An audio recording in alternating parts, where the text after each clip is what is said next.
Yo, ni DJ Chiti hapa na niko ndani ya Reke Shumenene. Reke Shumenene, the biggest online show in East and Central Africa. Kama haujawochi hii, wenda home. Kama hujawochi enda home. Na kama hujawochi hii, haujaona show online. Inaletwa na RC, Super RC. Award winning host in East and Central Africa. Mwenye Hollywood iko curious na yeye. Hii ni show gani Hollywood DJ inaingoja? Jamani. Cheni enda. Machwala. Na jenga ibeni ngi mati mbele. Ni ba ni nyolo waka na taka kile kwa mutizia no de kanisa kumbe TV mesa. Kwa inate. Atia? Mnasemaje? Mko Indian Ocean? Nakuja. Nilipigwa akanishikilia huku chini nikabia, jamani nimeacha mali yangu. So mama yangu ilikuwa I was the last born and the last hope. Ushasikia wale majama demu ingia na kwa room alafu kuna mamboe haziko chini ya kitanda. Sio shughuli tumepiga sana. Sasa tuko hapo chini ya kitanda, ukiingia sasa si ndio tunachukua. Tunatoa. Street ni ngumu. Mimi kama kuna msanii simpendi Kenya namchukia sana, leo acha nimtaje. Yao msanii lazima nimtaje. Namchukia sana. Nikapata accident mbaya sana na kuanga na kwa chuma hapa. Kama baada ya kuvuta hiyo bandi yake, huwa na support, ameweka effort, ameweka kwa menu, amewasha kamera pika washwa na akawasha bandi yake akavuta. Nyakati mbaya, nyakati ambazo nazifananisha na za Sodoma na Gomora, wakati malaika alishuka, malaika wa kiume na wakataka kumshika na nguvu, ndugu yangu.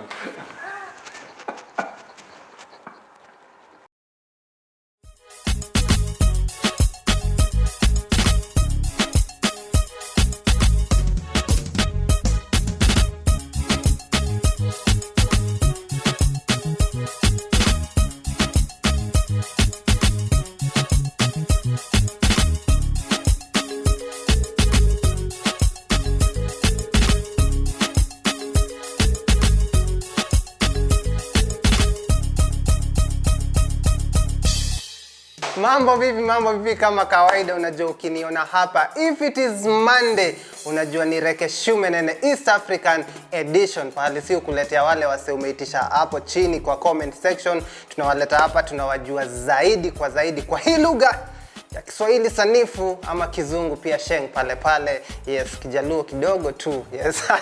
Nasikia leo mgeni wetu ni mgeni mmoja amazing. Ni comedian mnoma sana. Mlimuitisha na amefika siku ya leo. But before we get into that, wacha nikukumbushe kitu moja, that biznetkitchen.com wako na offer kwa Reke Squad wote pahali upo. Ukiwa diaspora usijiulize hizi vitu za business tuna advertise mimi nitazipataje. Nakwambia tu kitu moja.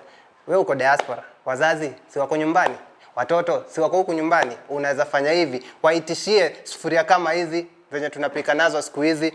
Pale biznetkitchen.com pale kuna offer moja mwenda ya Reke Squad, na ukiingia pale unachukua hiyo promo code miwekea pale chini kwa description ambayo ni Reke Squad. Imeshikana Reke, si Reke Squad ile mnajua, ni hii Reke Squad hii yenye tunasemanga hii Reke REKE Squad imeshikana, unapewa discount. Kitchen rack kama hii hapa, moja supu hivi, vijiko kama hizi, visu kama hizi.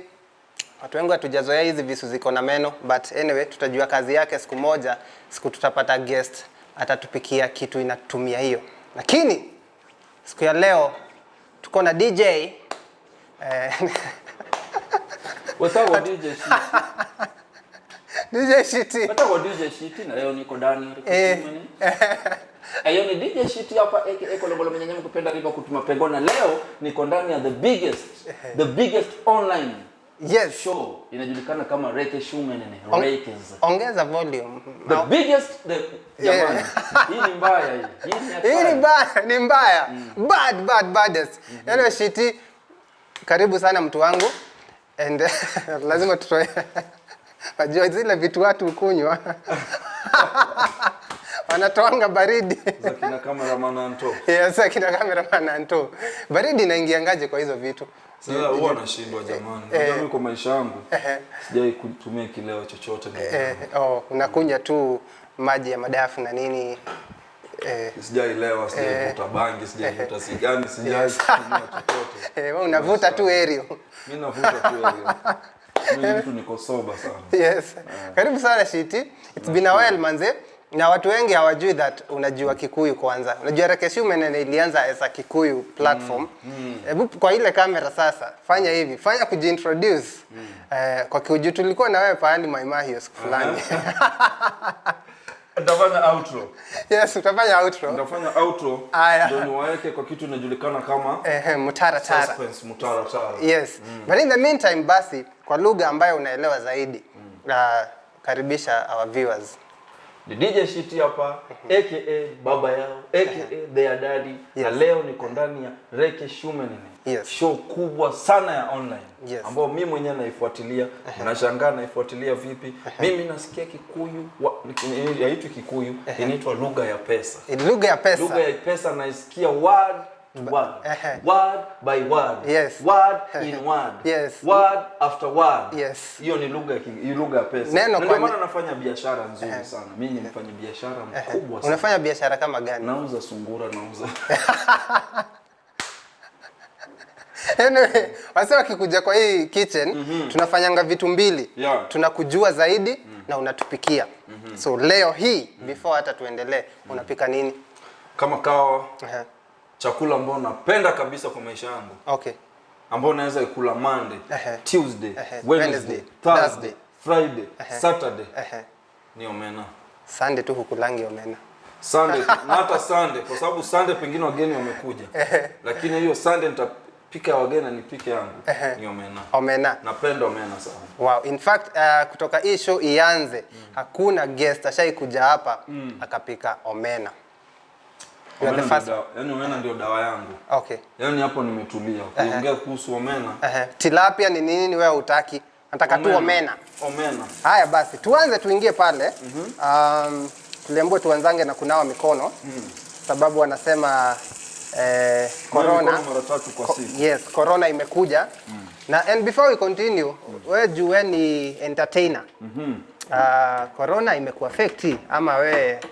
Corona imetuaffect sisi wote. Sababu nyumba zinafungwa. Nyumba Milango zinafungwa zikifunguliwa. Watu wakienda kazini alafu wanarudi jioni. So imetuaffect sisi wote. Ni yako, acha tuweke upande huo wa kushoto ama ni kulia, wa kulia. Naweza funga kani. Corona imetuaffect kama wasanii. Okay. Kwa sababu shows zimepotea. Shows zimeenda mitini sana. Okay. Na shughuli nyingi tulikuwa tunafanya hatufanyi tena. Na sponsors pia wanalia sana. Okay.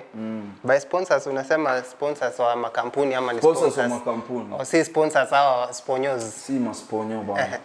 Sababu masponyo pia wameenda mitini. Tupatie tagline sema DJ Shiti alia sponsors wameenda mitini. Sponyo wameenda mitini. Haya basi utaanza kupika nini sababu umesema ni waharia. Waharia. Sasa kama ni kupika omena ni rahisi. Okay. Kitu unafanya kitu cha kwanza wewe unachukua omena yenyewe. Lakini mmenunua supermarket. Yes, sasa hatukujua tutatoa wapi. Lakini usijali ni ready to fry. Yaani karibu process. Process inakuanga gani? Process ni huwa inawekwa kwa maji na mwagwa. Hivyo tu. Hiyo maji kwanza unamwaga. Na sasa hii nini itazuia? Utamwaga nini bro? Si utaweka tu kwa maji. Haja iwezi. Hiki tutafanya. Nitaenda kukarangwa direct straight. Okay. Straight kwa moto. Straight kwa moto. Haya. Sasa kitu nitafanya pia. Naona nimesikia joto imeanza kuingia. Joto bolingo. Patia director Anthony hapo.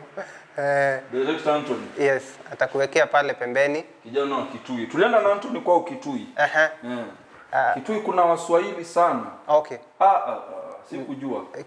Anthony Kiswahili ilimpotelea wapi? Anajua Kiswahili mzee wa ndio namuita mzee wa Ngena. Kitui wanajua Kiswahili. Okay, ni karibu na Mombasa eti. Si karibu. Tukienda kwa governor wa kina Joho, wa kina Jilo Tana River.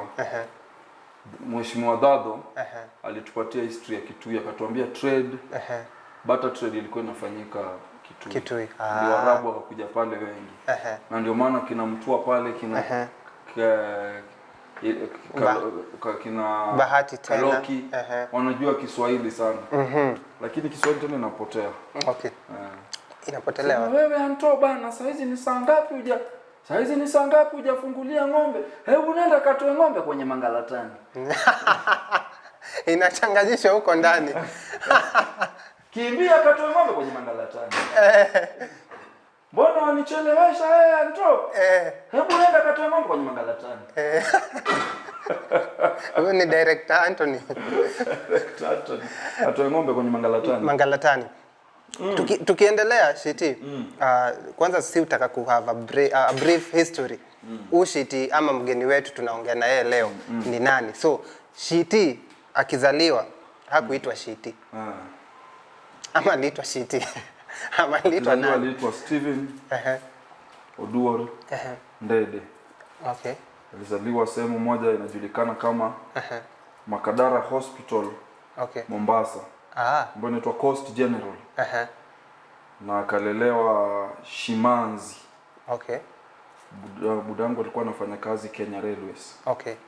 Alafu akatoka Kenya Shimanzi. Tukaenda National Housing.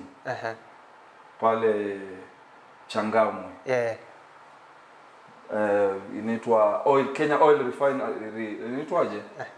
Oil Refinery. Tulikuwa tumepakana nayo tu. Okay. Hata wakati mwingine nilipuka tulikimbia sana. Ishailipuka mkishi hapo? Ishalipuka. Sasa nikiwa bado primary, kitu standard 7. Yes. Buda akapigwa transfer tukaenda Nakuru, Nax Vegas. 5-8. Kwani ni kesho? Kwani ni kesho? Sasa nipikia omena gani? Upikia hiyo ndogo hiyo. Naona si nyingi. Swali ni by the time unahama Mombasa, ulikuwa ushajijua kama kijana, si kama msanii, kama kijana tu, kama mtoto? Ulikuwa age gani hiyo? Nilikuwa miaka 10 na unajua sasa sisi pia ni wale. Kidogo tu kuenda na mtaratara vizuri. Okay. Time ambayo inafaa kuwa standard 8 uko standard 7. Kwa nini? Miaka 14 uko standard 7. Kwa sababu kwetu tunajua sisi ni wengi. Okay. Sisi ni 8. Na si ati fees ilikosa. Okay. Ni ukiwa last born, wewe ni last born wa ukweli. Ukiwa last born ni last born wa ukweli, unaitwa last born na haki.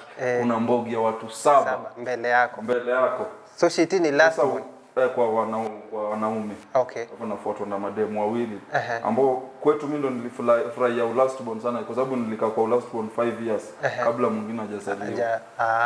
Nikula matunda, ndizi nini hapo kwa last born na mkate ngumu ya nyuma. Hiyo haiguswi. Hiyo ni ya Steve Kitinda mimba. And by the time uko 14 15 Shiti kijana tabia za Shiti zilikuwa za Steve. Tunaongea kuhusu Steve hapa. Zilikuwa tabia kama gani? Unajua brother, wasanii wengi si ni vierere. Ulikuwa tu mtu mmoja kiherehere. Sana maji Maimahi. Sana. Tulikuwa watoto vierere sana. Kiherehere. Ile kabisa. Sasa kitu ilifanya nikajua mimi ni msanii. Kuna unajua kwetu mzazi mmoja ni Mluya, mmoja anatokea upande wa Nyanza. Okay. Sasa mbona anatokea upande wa Nyanza ni Madha. Okay. Sasa kuna time nani anko yangu alikuwa ameoa, anko yangu brother Madha alikuwa ameoa kutoka sehemu inajulikana kama Sultan Hamud kwa sababu Buda alikuwa anafanya railways. Buda ndiye akaandika mauncle zangu wote. Mauncle zangu wote upande wa kina Madha wote waliandikwa na Buda kazi. Ndio kitambo ilikuwa poa utoi mahari labda lakini tuandikie watoto. Sababu Budangu alikuwa station master kwenye railways. Sasa kaandika mashemeji wote na hata last born wa kina mother amegrow home. Ushaizaliwa ukapata msee kwenyu tu unajua gauni brother yako mkubwa lakini kumbe ni yanko. Kumbe ni yanko. Sasa ule yanko ambao alikuwa amemari huko kutoka upande wa unajua tuliambiwa tusiseme Ukambani ama Ukikuyuni alikuwa ameoa kutoka upande wa ndugu zetu kutoka Ukambani. Ni mashariki.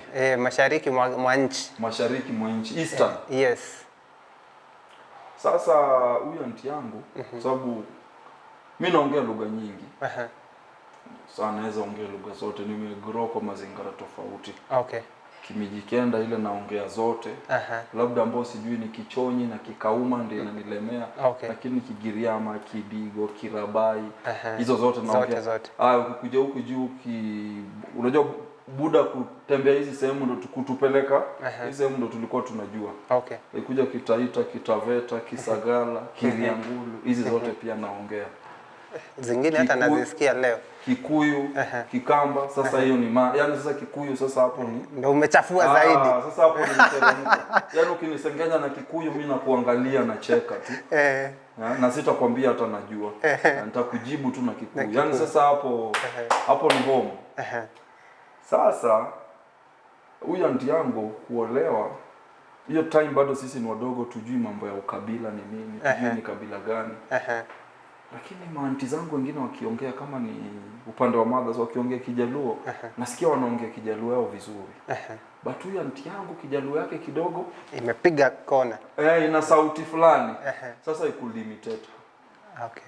Nilikuwa mdogo, alikuwa hata vijana wake wakubwa najua wanaona ni mashabiki sana wa Reke Shumenene. Najua wanaona. Walikuwa wananipiga mangoto lakini bado wananiambia hebu rudia. Kwa sababu alikuwa anaongea. Alikuwa anaongeaje? Alikuwa anaongea Kikao, Kijaluo. Sasa ndio hiyo piga sasa. Sema chwala. Na jenga ibeni nini matimbe. Ni pale ni nyolo waka na saka jele kwa mutizia no de kanisa kumbe TV mesa. Alafu anko wangu fulani akakuja akawa the same tu. Boma yetu ni very interesting. Hapa nikupeleke upande wa kina mother kwanza. Ndugu yake huyo mkubwa alikuwa anaitwa Dominic Juma. Kwa yangu mwenye alioa kutoka Sultana Mood. Mwenye anamfuata anaitwa John. John akawa kutoka nyumba kubwa. Nyumba kubwa ni gani hiyo? Mlango kubwa. Central Province. So pia yeye hiyo ni baadaye kama niko standard 6 sasa tumesha kuwa ule anti yangu wa Sultana Mood alikuwa anaitwa Mudheu, ndiye aliolewa mapema. Yaani sisi ni rika kama madhangu. Madhangu tulizaliwa tu tukampata huyo. Watu mwingine ni recent kama tushakuwa. Sana yeye pia akajifunza kijaka. Alafu pia kijaka yake pia ilikuwa na kitu fulani hapo ndani. So yake tulikuwa tunamuenjoy. So hizo ndio baadhi ya vitu walikuwa wakiniambia. Pia mimi nilikuwa najiuliza ni mimi imitative ama ni mimi nimetunga hivi. Sasa kuna ya huyo anti yangu ilikuwa tuna huyo but kwa bahati mbaya mmoja ni marehemu. Lakini ilikuwa ni fun tu, hata watoto wake wanapenda sana. Sasa huyu mwingine malika recently sana tukiona. Sasa ndio ilikuwa tunamuenjoy ati atakuwa anaongea Kikuyu ya Kijaluo. Kiriri. Waruka shia ginyoyo manyorore. Nyasaye shia ginyoyo rudo ya muno. Oada. Tiga wanagie nako wa mumati. Kata firifiri manyiketesha. Joanyo rudo ya reu. Joanyore odhoga reu ri. Tiga wana. So unaona. So some things tulikuwa tunatunga. Anambia ebu ongea kama bibi ya John. Ebu ongea kama bibi ya Dominic. So with the time siku understand ni things ambazo nimekuja kutumia baadaye ndio unakumbuka kama nishakuwa mtu mzima sasa kwa usanii. Na ni very interesting. Na ni interesting. So, from that na nilikuwa na shida moja inaitwa storytelling. Manze hiyo nayo ni affect mpaka wale. Nilikuwa najua kupiga story sana. Inafika. But sasa ndio tujue sisi ni wasanii. Hii story ilikuwa ipigwe vile iko. Lazima ungeweka. Lazima mpaka mtu alikuwa hapo aliuliza ilikuwa hivyo kweli? Hapana. Kizaji la jua hapana. Wewe uliona tofauti. And nasema ni interesting vile umetuambia umegrow up kwa community moja imechanganyika. Unaweza sema hiyo imekusaidia aje kwa life yako saa hizi? Imenisaidia pakubwa sana. Kwa sababu msanii ni kioo cha jamii. True. So as an artist lazima mimi naingia kila mahali. Kweli. Yaani kila mahali mimi naingia natoshea. Ni kweli. Uliza watu ambao tushahang na hata wewe nadhani ulistuka first time. Ni kweli. Mimi naingia natoshea kama msanii.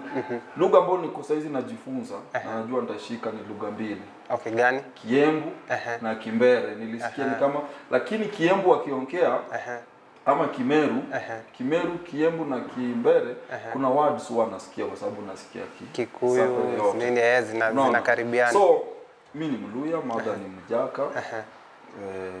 Anko zangu wao walioa hizo tribe tofauti. Buda pia ila katika ile kupelekwa transfer from Mombasa to Nakuru nini ilifanya, alafu mimi napenda sana nikifika mahali najifunza hiyo lugha. Fuichi umesema ni kweli imesaidia. Wacha tushike masomo ya shiti. Umemove from Mombasa, ushaanza masomo huko? Mombasa sasa. How was it moving from Mombasa ndo kuja Nax? Haikuwa na shida Ilikuwa na shida. Unajua up country. By then kwanza. I don't know saizi kukoje. Watoto walikuwa wanasoma. Walikuwa nakula vitabu kweli. Walikuwa nakula vitabu. Alafu ilikuwa rare sana kusikia mtoto anatolewa up country apelekwe Mombasa. Saizi ndio watu kutoka wanaenda kuwa university. But back then haikuwa. Na in fact hata saizi maybe chuo kama Shimba Hills, Chuda Day, St Mary's Taita Taveta, Mari Girls, Bura Girls, na chuo za Kwale huko maybe cases kidogo sana. But ilikuwa hard sana kutoa mtoto up country hiyo time ni kichuo kupeleka Mombasa. So mimi kufika huko nilipata seriousness nyingine ijuani. Na wewe umepeleka kiherehere yako ya Mombasa. Nilipata moto. Yaani pale ile ilikuwa ni repeat bana. Hii ni repeat sasa. Hakuna kitu kingine. Hakuna kitu kingine. Yaani hao watu wanang'ani na elimu kwenda up country Nakuru. Bondeni primary. Watu wanang'ani na elimu lakini wanaipiga. Unaona? Unaona? Chuo za Mombasa by then kulikuwa na spaces nyingi za unaona na kitu kidogo atio sijui Moi amechagua vice president ni likizo. Saitoti amebadilishwa ni likizo. Holiday.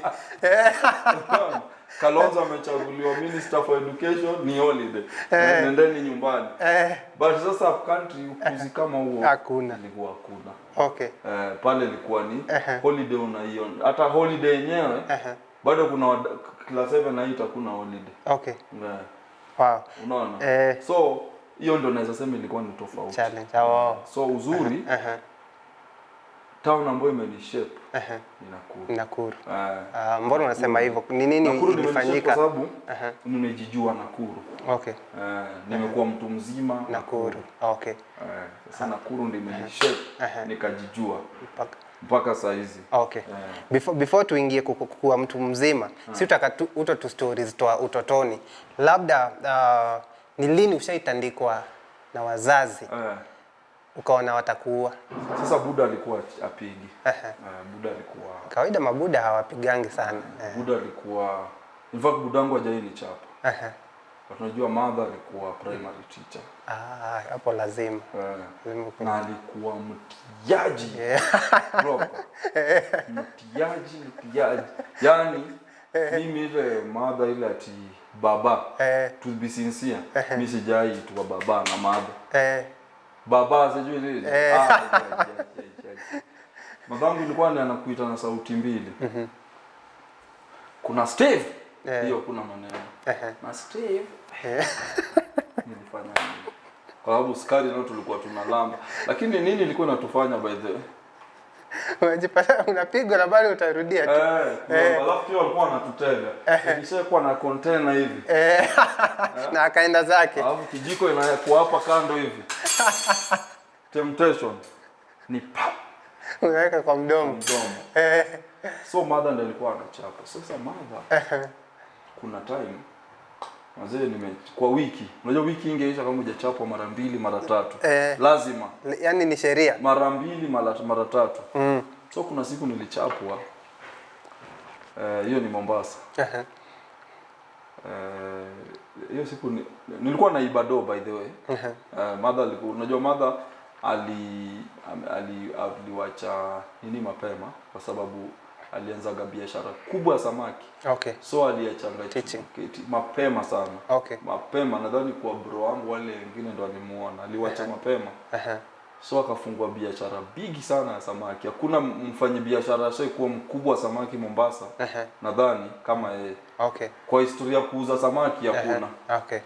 Yaani ilikuwa noma hiyo design. Alikuwa na biashara, yeye alikuwa na supply samaki Majengo, Mvita, Magongo, Kongoya. Yeye ndiye alikuwa supply inaletwa na na kanta ambao amekodisha na nini yeye ndio. Sasa hiyo do ya samaki ndio unachuna sasa. So ilikuwa kuna mahali nilikuwa najua ilikuwa inawekwa. Unafunua karatasi fulani hivi. Mbao ulikuwa unaweza shindwa kumaliza. Sasa ukichukua mbao 2, 40. Bola. Unatesa Mombasa yote. Mwizi wa pesa, ma coins. Kuna iba coins sana. Sababu hizo do za samaki zilikuwa mob sana. Sasa kuna siku si mimi niliiba. Ile siku nao sikuiba. Kuna brother pia alikuwa ashagundua. Tumegundua wengi. Anajua chuo. Na hii tabia wazazi pia ya kusaid na mtoto ni mbaya. Hiyo ndio inaharibu watoto wengi. Kuna bro wangu mzazi alikuwa ameamini huyu hawezi iba. Leo siku alienda aliiba. But ikakuwa ni Steve. Manze ni mimi kabisa ni Steve.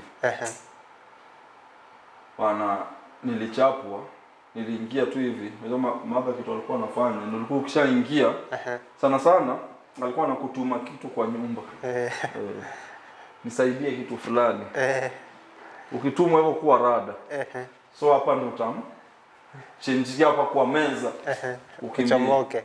So ya kwanza nilikimbia marehemu Grandi akakuja siku chapo.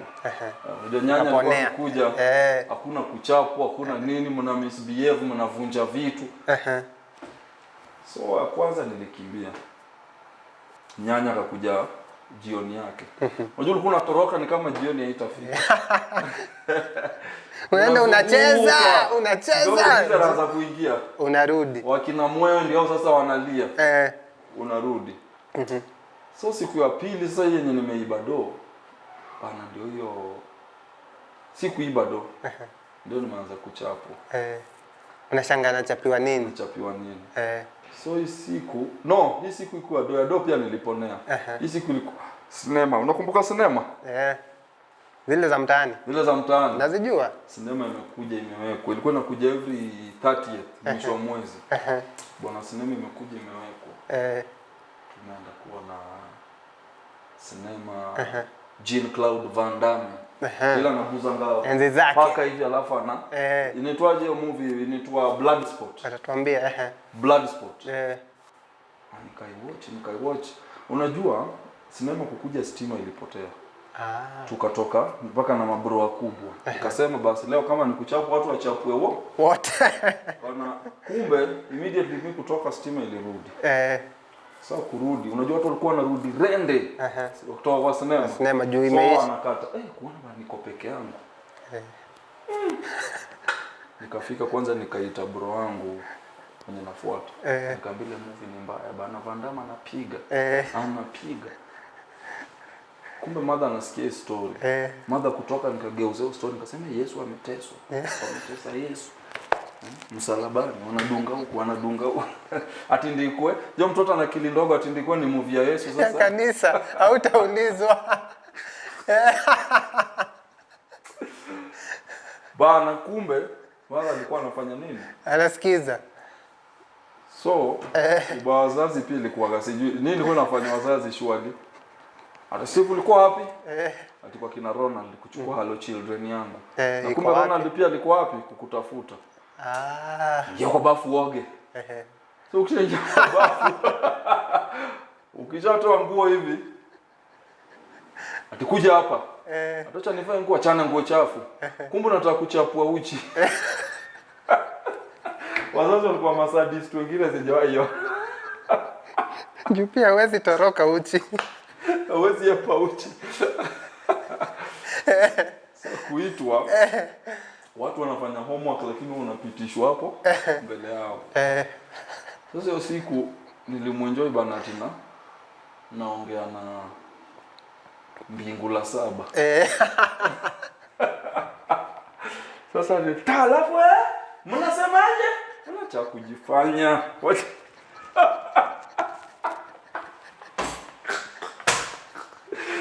Usijifanye unaongea na majini.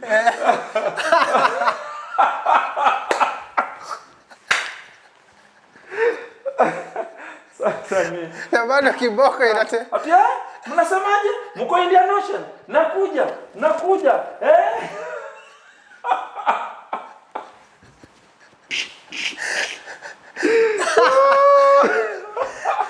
Sasa unataka ndo madha ashtuke ama majini unaongea nayo vipi?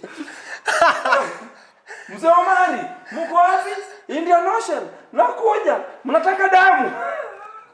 Naleta.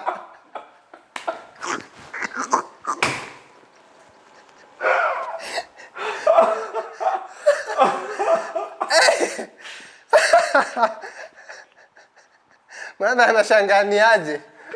Atalegeza ama atatandika tu? Alitandika tu. Acha kujifanya kwenda huko. Mzee Omari. Mzee Omari, mko wapi? Indian Ocean. Mbingu la 7. Nakuja, mnataka damu? Naleta. Kitambo kisha chapa hawezi toka nje. Kwa sababu kesho yake una amani. Watu wana imitate zile vitu tunasema bwana. Alafu kwanza nyuma ya nyumba yetu ndo ilikuwa ni maskani. Kwenye watu wanatulia. Ni majirani. Wow. Nakufa. Alafu kwa hiyo ni ya kwanza mliwahi kuwa na kitu mkiwa toi ya kufight. Kufight. Ndio tutafight saa 10. Mnapanga tu. So unajua mtoto kierere na mchokozi mara nyingi huonekana ni kama aidha ako na nguvu. Unaona vitu kama hizo. Ni kierere tu ni kweli. Kierere wako. Ni kweli tu. Kuna jamaa alikuwa anaitwa Edwin. Edwin hata ukituangalia hivi Edwin body yake ni big. Yaani Edwin si mtu ameunga. Edwin si mtu unaweza pigana naye. So siku fulani ndio Edwin mimi hata ndo nilimuanza. So Edwin alikuwa muoga, alikuwa na body kubwa lakini muoga. Ile design ukimguza hata hivi ni wewe sitaki ujinga wako kwenda huko. So tulikuwa tunamzoea. But ni mtu akiamua baba akipata tu motivation kidogo so anakuekelea. Tumechokozana tu na Edwin. Nilikuwa na rafiki yangu anaitwa Kevin Ochieng. Kevin Asela. Bwana hiyo Asela ilikuwa kuja baadaye. Siku hizi niliona siku hizi anajiita Kevin Asela. Alikuwa tulikuwa chokozi mbaya. Kinyama. Sasa wale nikachokoza Edwin. Edwin akaniambia sitaki uji, sitaki upuzi. Ujinga. Nimekazana. Tukumbe kuna wadau waliangalia wakamwambia bwana acha kuogopa. Hapa hakuna kazi hapa. Hapa hakuna kazi. Motivation ikaanza kuja tu pole pole. Huyu hakuna. So tulikuwa tunaangalia Reso kitambo na kina Tyson. Na kitambo kabla watu wapigane kuna ile walikuwa Ikiambiwa mpaka wanaamuliwa mtapigana saa 10 na. Saa 10 si saa ngapi sasa? Si saa 8. Sasa saa 10 si mbali. Ngojeni. Nani tulia. Edwin amepewa motivation. Class mzima imerudi nyuma yake. Piga. Huyu utapiga.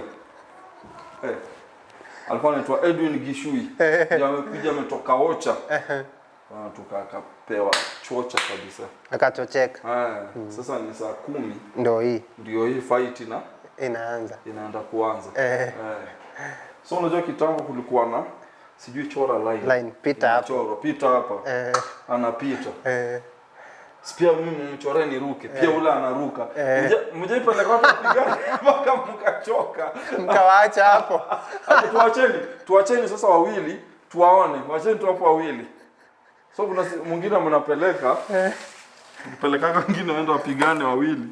Kumbe wanaogopana. Kukaa. Ile kitu ya hivi. Ana meditate.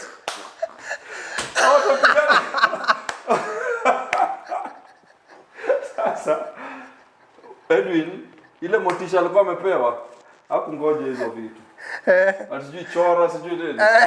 Yaani kuja kama umevaa. Fika tu hivi. Vaa mtu. Kusimama na Kevin alini promise mkiangushana nitaingilia. Juu enyewe pia akili yangu inaanza kukuja na by the way. Naweza pigana Edwin. No. Mimi mwenyewe umejiita kama mkutano. Can I fight? Kwa darasa. Kama point ulikuwa unafika unamwangalia, alafu anakufanyia hivi.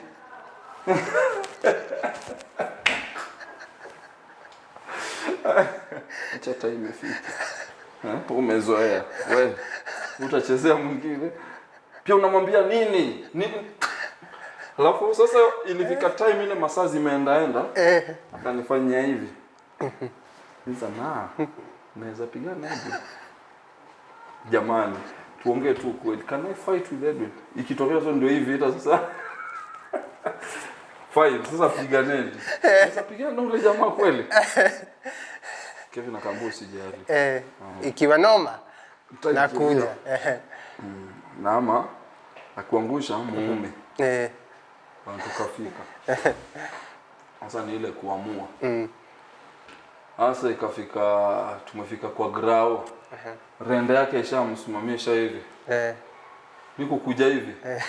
Nikipeana kijiti ya line choro. Kwa maua. Unajua zile vitu ng'ombe na kulanga zinaitangwaje? Kuna matunda mengine hivi ya yellow.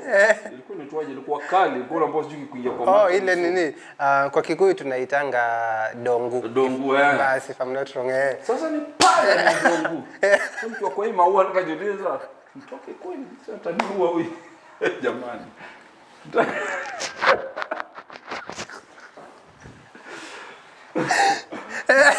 So kuna mtu anakuja na funo hiyo maua ya. So bahati nzuri Mungu wa Ayubu, Mungu wa Abraham, Mungu wa Isaka, Mungu ambao halali, Mungu ambao tunamwabudu, mtu mzima akapita. Yaani Mungu huyu ambao tunamuomba. Kwa sababu ile ilikuwa ni akatumana. Ile ilikuwa ni punch moja na ndani ya maua. So nikiwa hapa kwa maua ndo nilijiuliza maswali. Jamani, I knew this. Siwezi pigana. Yaani ni kitu ya macho. Na Kevo amekata. Kevo si yako hapo. Unajua? Kevo ni wale marafiki ametamaningi kukuvaa but ni best yako. Wewe unatamaningi ushaona rafiki mwenye mnatembeanga lakini anatamaningi siku moja upigwe. Na baba umemichosha. So mimi pia nikiweza pata mtu anaweza piga Kevo. Naweza shukuru sana. Yeye pia kwa roho yake ako hivyo hivyo. Nikiweza mtu anaweza kanyaga huyu jamaa naweza enjoy. So yeye anafurahia. Ametulia tu. But sasa Mungu wa Abraham, Mungu wa Isaka akashuka. Mtu mzima akapita. Nini mnafanya hapa? Hakuna, tunacheza gololi. Tuacheza gololi. Kaambia si gololi. Tunapigana. Ukiwa kwa dongu. Nilitoka hapo tatu. Anko si gololi tupigana.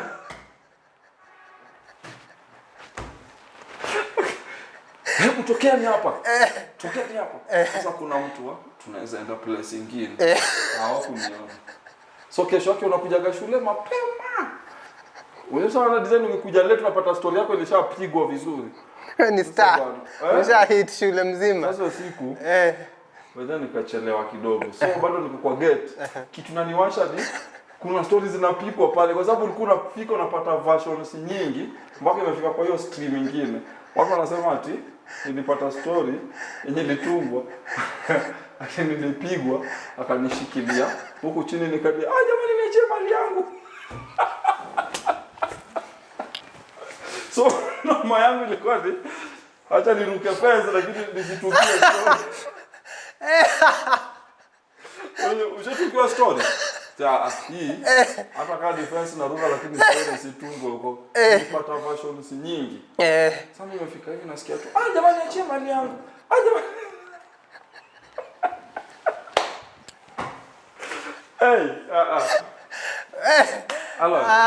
Guys, this is Rekeshumen and East African edition.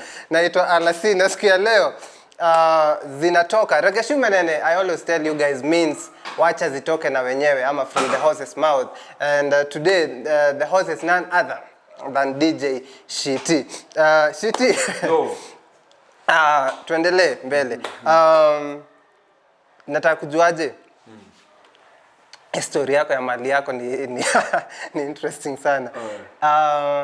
Umekam Nakuru and hata before tuende Nakuru nataka tukuje then tuanze journey yako ya usanii. Hiyo time ukiwa mdogo, ukiwa kijana mdogo ulikuwa una watch comedies ama ulikuwa fan wa nani ama who are you looking up to? Sana sana. Kushangaza.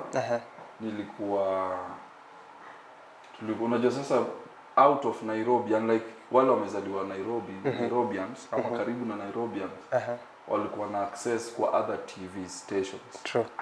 But place kama Mombasa, Nakuru, the only station ilikuwa ni KBC.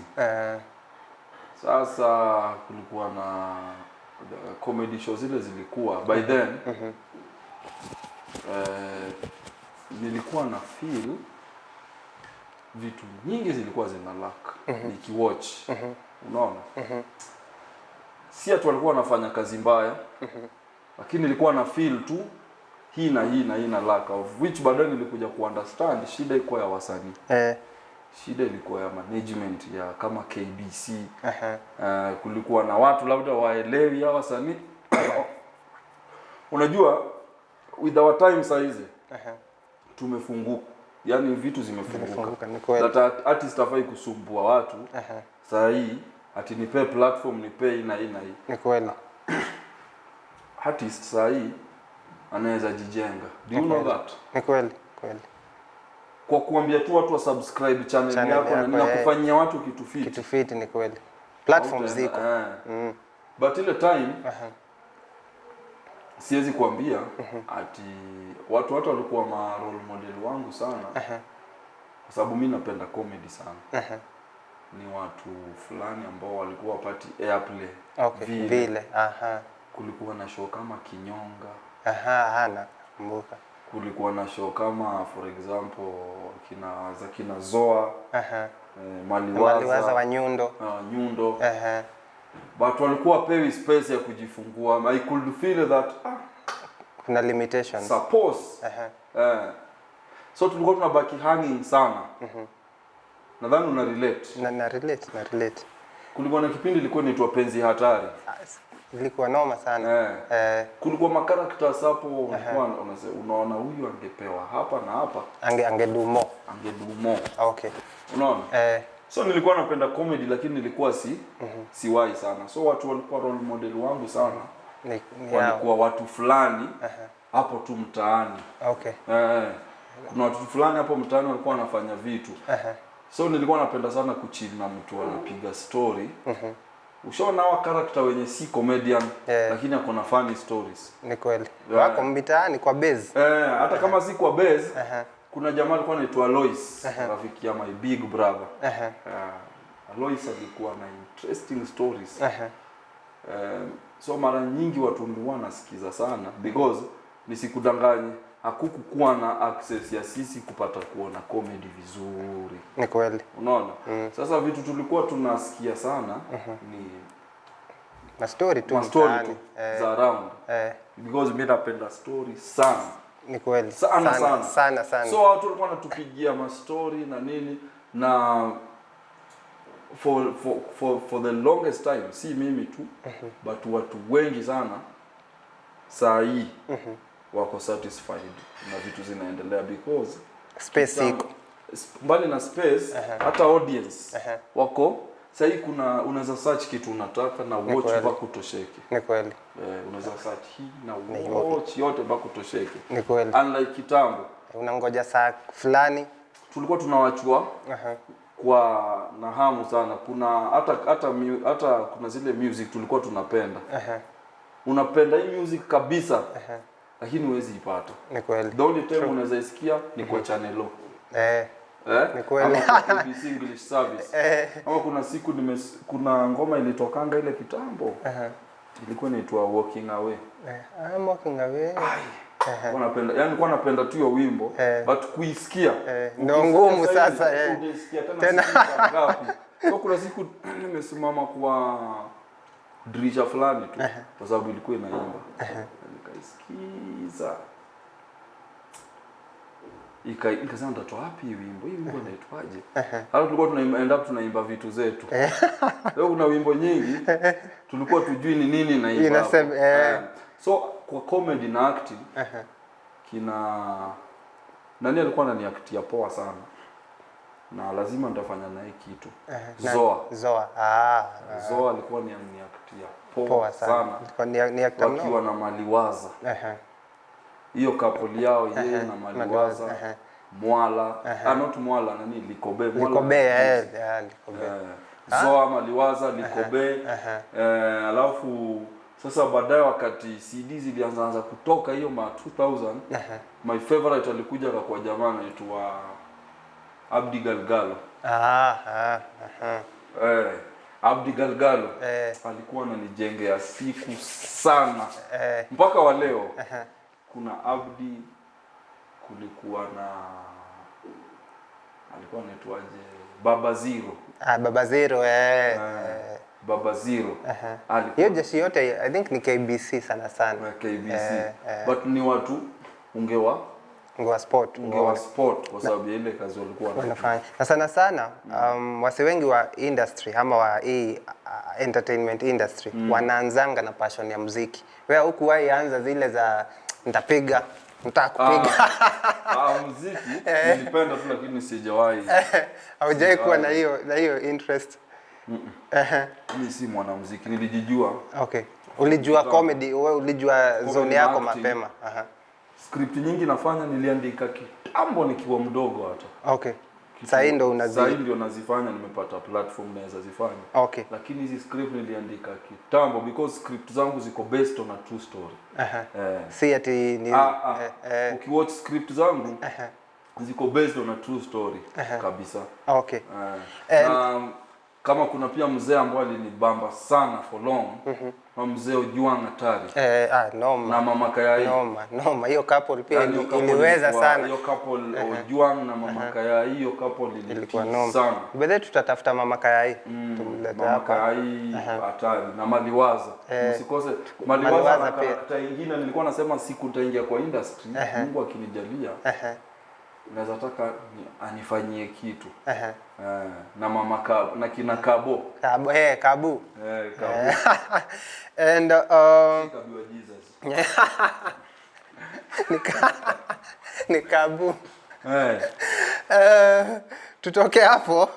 Na pale hata hujawasha moto. Niko sure watu kwa comment wanauliza hiyo mena tutakula leo. Hiyo mena kama ndafundisha tu watu ndapatia tu recipe.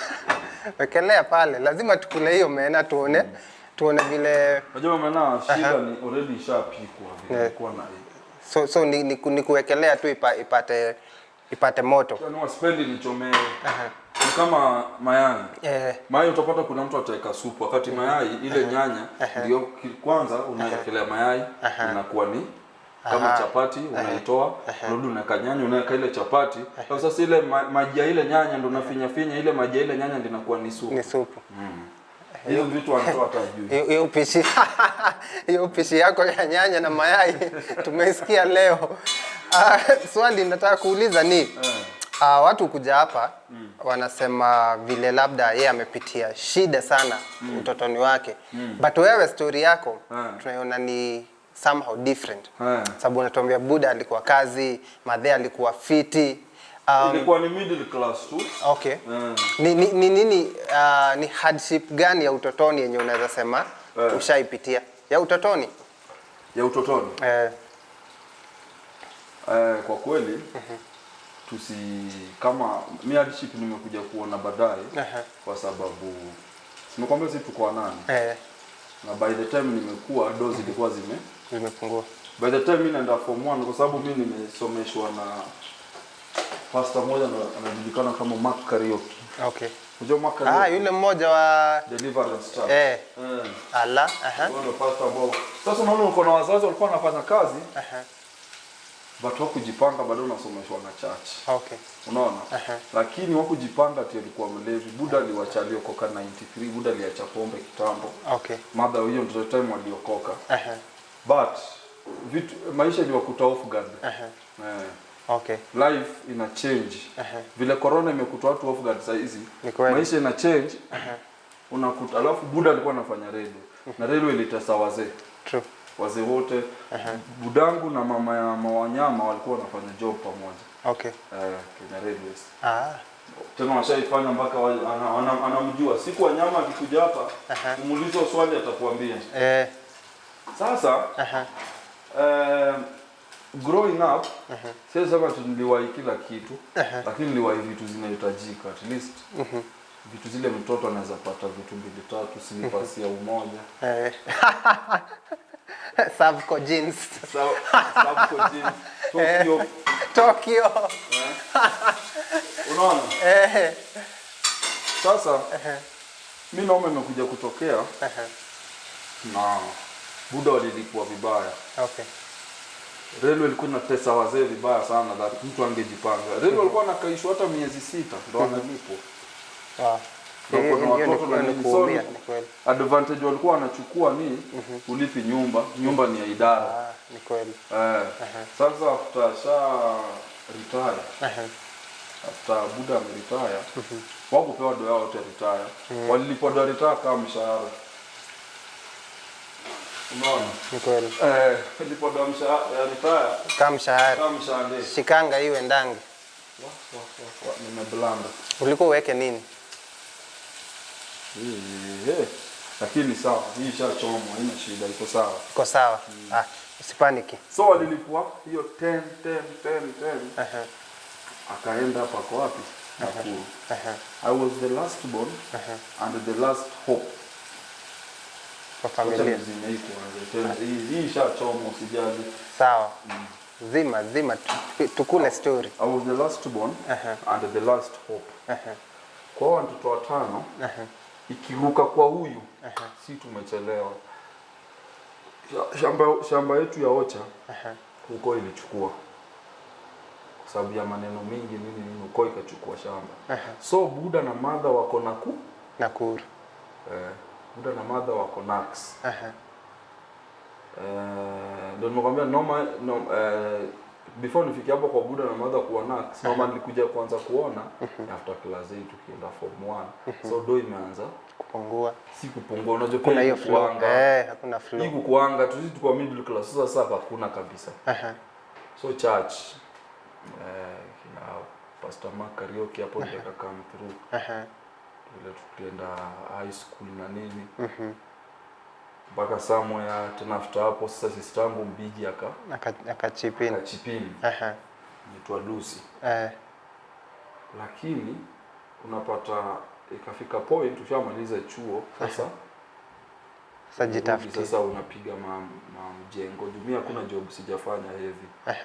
Mjengo hizi za power za poles. Kazi zote za mkono. Umepitia. Kitu sijafanya labda ningefanya ni wizi. Unaona? Na hiyo ndio pengine labda ningeiba na stool, unajua height pia. Unaona sasa? Sasa it will happen ni inafika point when last born and the last hope. Ikiruka hapa ni noma. Imeisha. So kuna bro wangu second born. Alikuwa amezaa watoi akiwa high school. Bro mbigi huko. So wakarudishwa majuzi. Hiyo sasa hiyo time sana ikiwa watu wazima. Na huyu jamaa shaoa. Unajua hawezi kaa na watoto. Kwa sababu ashaoa. Hawezi kaa na ule stepmother. So analetwa kwa nyanya. So watoi ni wangapi? 4 kwa sababu walikuwa na wawili, kuna mwingine pia wawili. So nishakuwa baba na hata sijaanza maisha. Watoi waniiti uncle by then wanaita buda.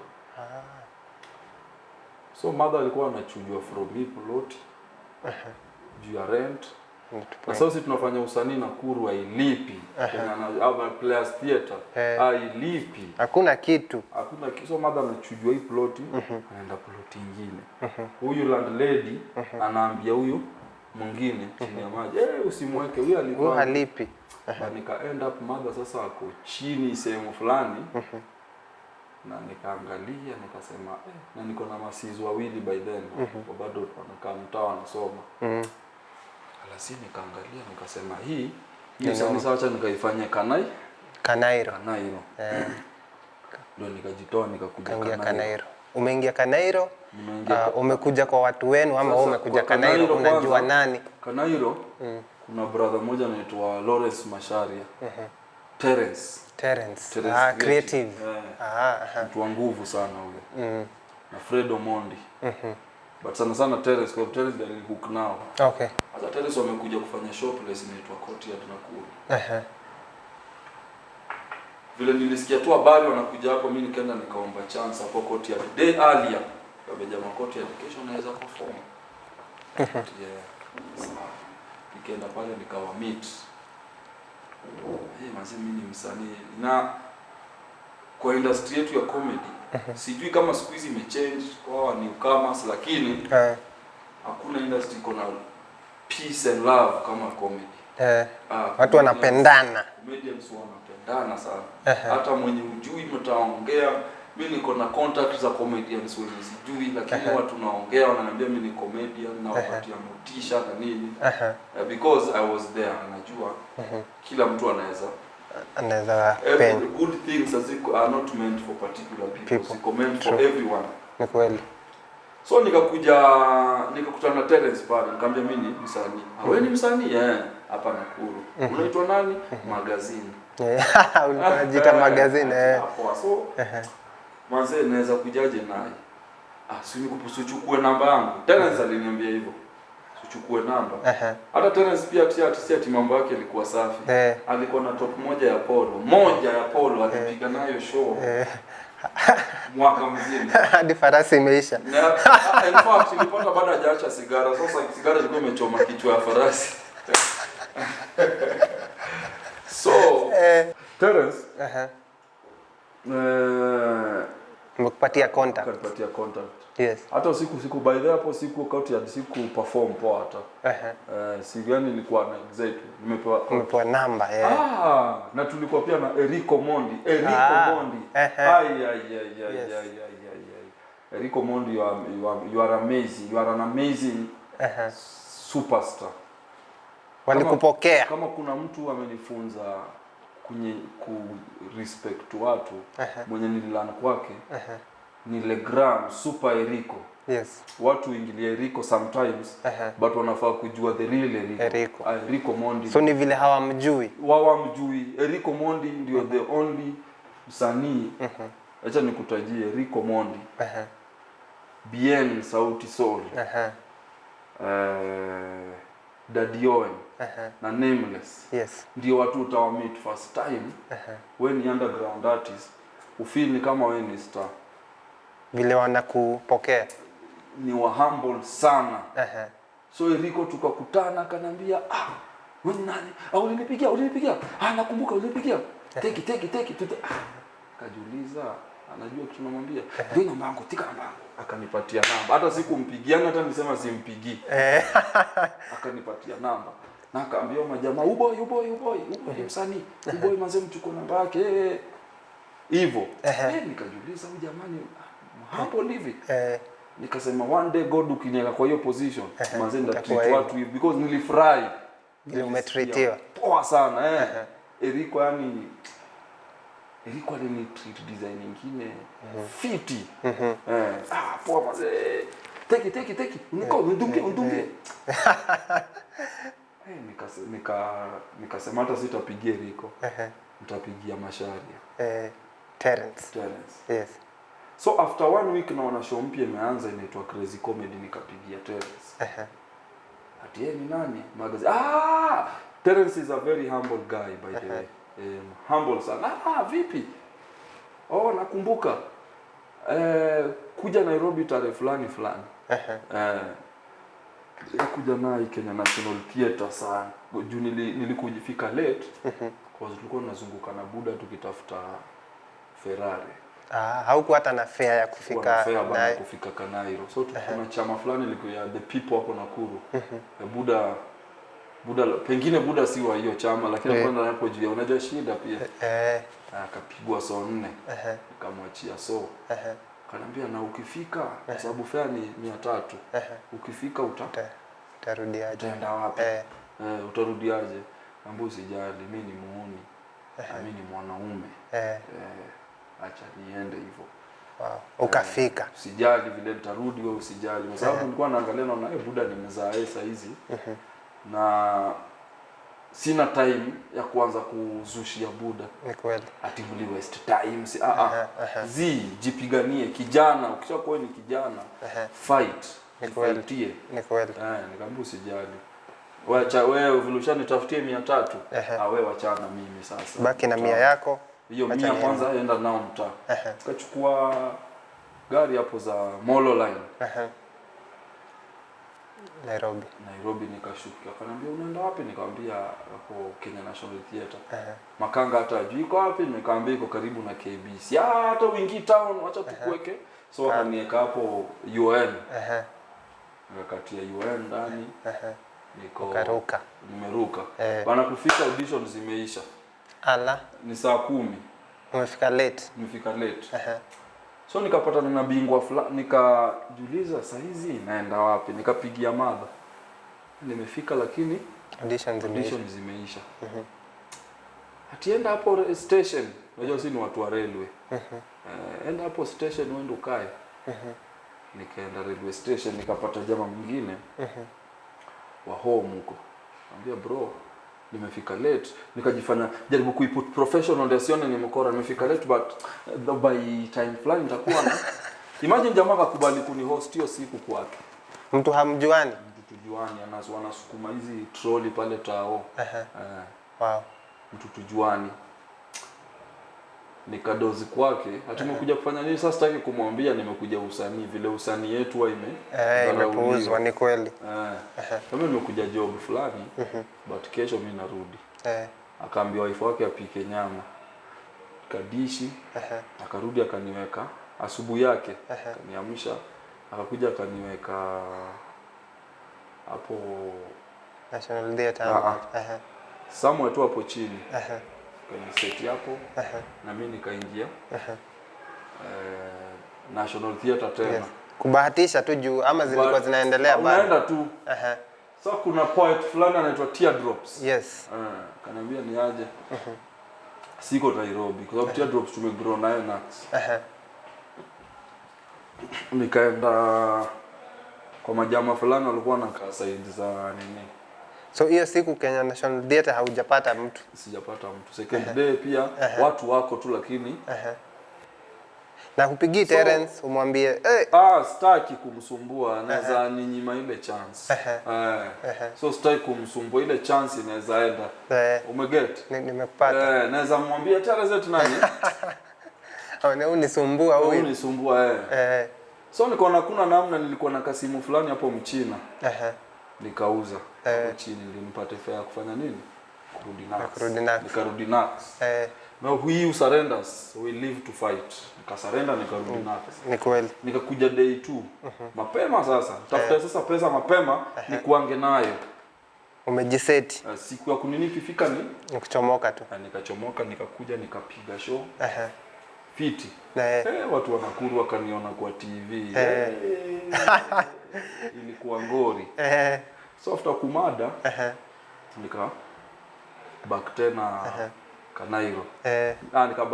Nikarudi tena Kanairo. So nikaenda Nax tena nikakaa for long kwa sababu ile show ilienda break. So ikakuwa ni Churchill show inaanza, kitu tumekuwa tukitamani. Terence akatutumia message. Kujeni. Tushakuwa identify. Tunaweza fanya hii. Tukatumia message. Tukakuja. So kukuja tukaambiwa tutapiga rehearsals. Hii rehearsal tunataka kupiga kama 2 weeks before show ianze kwa sababu show ilikuwa ijaanza. Kweli. So 2 weeks tukapiga. Show kuanza ni elections. Ile 2013. So show tena inaenda break. Sitaki kurudi Nax kwa sababu najua ile ngori iko Nax. Ni noma. Nikaenda Mombasa. Nikaenda Mombasa nikatulia. Unaenda Mombasa ni wapi? Ni kwa bro tu. Okay. Nikatulia. Mpaka nikamchosha. Nikakuwa chomoka sasa. Nikachomoka. Nikarudi Nai. So kurudi Nai ile hustle tena ikaanza, tukaambiwa sasa tuna rehearsal inaanza date fulani. Sasa hiyo date fulani tuna mnataka kupiga rehearsal hapa tena for 2 weeks. Nikasema hii sirudi Nax. Ni kutucheza tu hapa area. Ni kucheza tu hapa. So hapo ndo kuna area fulani kuna club ilikuwa inaitwa Tribeca ile. Nakumbuka hapo Nation Center hapo. So ulikuwa huwezi kwa club na ukunywi kitu. Hiyo bouncer anakuuliza unafanya nini? Form. So kuna place ukitoka hii mosque inaitwaje? Si Jamia, kuna mosque iko Tao nyuma ya Kilimanjaro. Inaitwaje? Kuna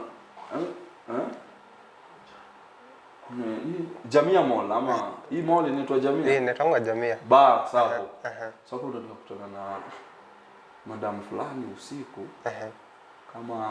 Kama wajaelewana na mtu. Fulani kama sijui ni mjeshi. Unajua dada zetu wako star usiku. So wamevurugana, huyu jamaa anataka mpaka kumpiga. Nadhani hata alikuwa ameanza kumpiga. So nikabonga na huyu jamaa tu. Yesi ungewezi eka kifua. Ujui ni nani? Ati unasema nini? Tukaongea tu nikamwambia brother naomba muache ni. Naomba tu hivi. Nikamuongelesha tu. So udem akaniambia tukapiga story na udem tukirudi hivi. So parking yao ilikuwa Koinange. Sasa tukarudi na udem hapo nikapata masizi wengine pia walikuwa hapo. So pale si tulikuwa pale ni kwa mabeshte zangu. So asubuhi usiku ilikuwa ni ijipange. But asubuhi naenda rehearsal scan alafu na tafuta mahali na kaokota. Unajua pia usingizi ni ukikuwa na shida. Kama uko poa, ukiwa na shida ulali. Ni kweli. Sasa ikakuwa hiyo ndio routine. Kafika point nimezoea. Lakini day fulani body yangu ilikuwa imechoka. Kwa nimechoka proper juu sipatangi usingizi fiti. So kuna room yao ya madem, hata wali notice. Kuna room yao fulani au pigia shughuli. River Road pale. So sio hapo ndo mimi nilikuwa na dozi wakimaliza shughuli zao na dozi hapo. Wamshakuwa mabeshte sasa wanakupatia room. Tushakuwa mabeshte kiwango ya kuwa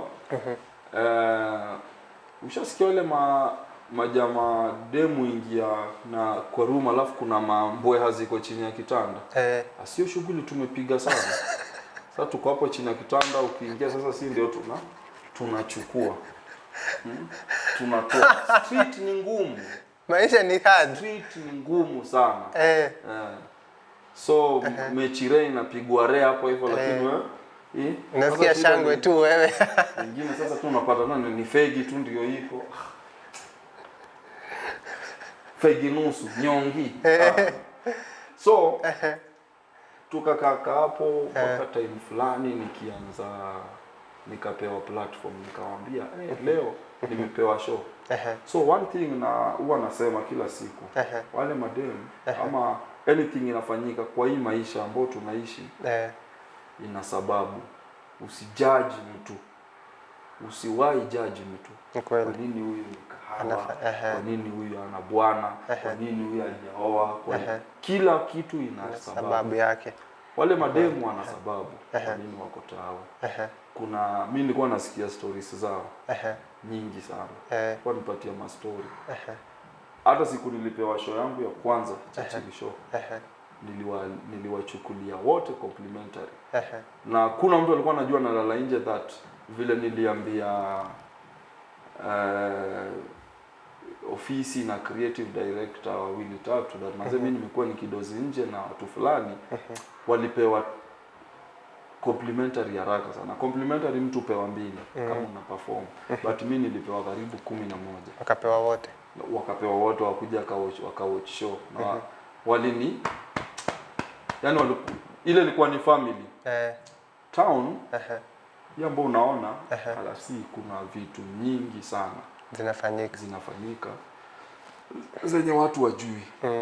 Na zote zina sababu. Ni kweli.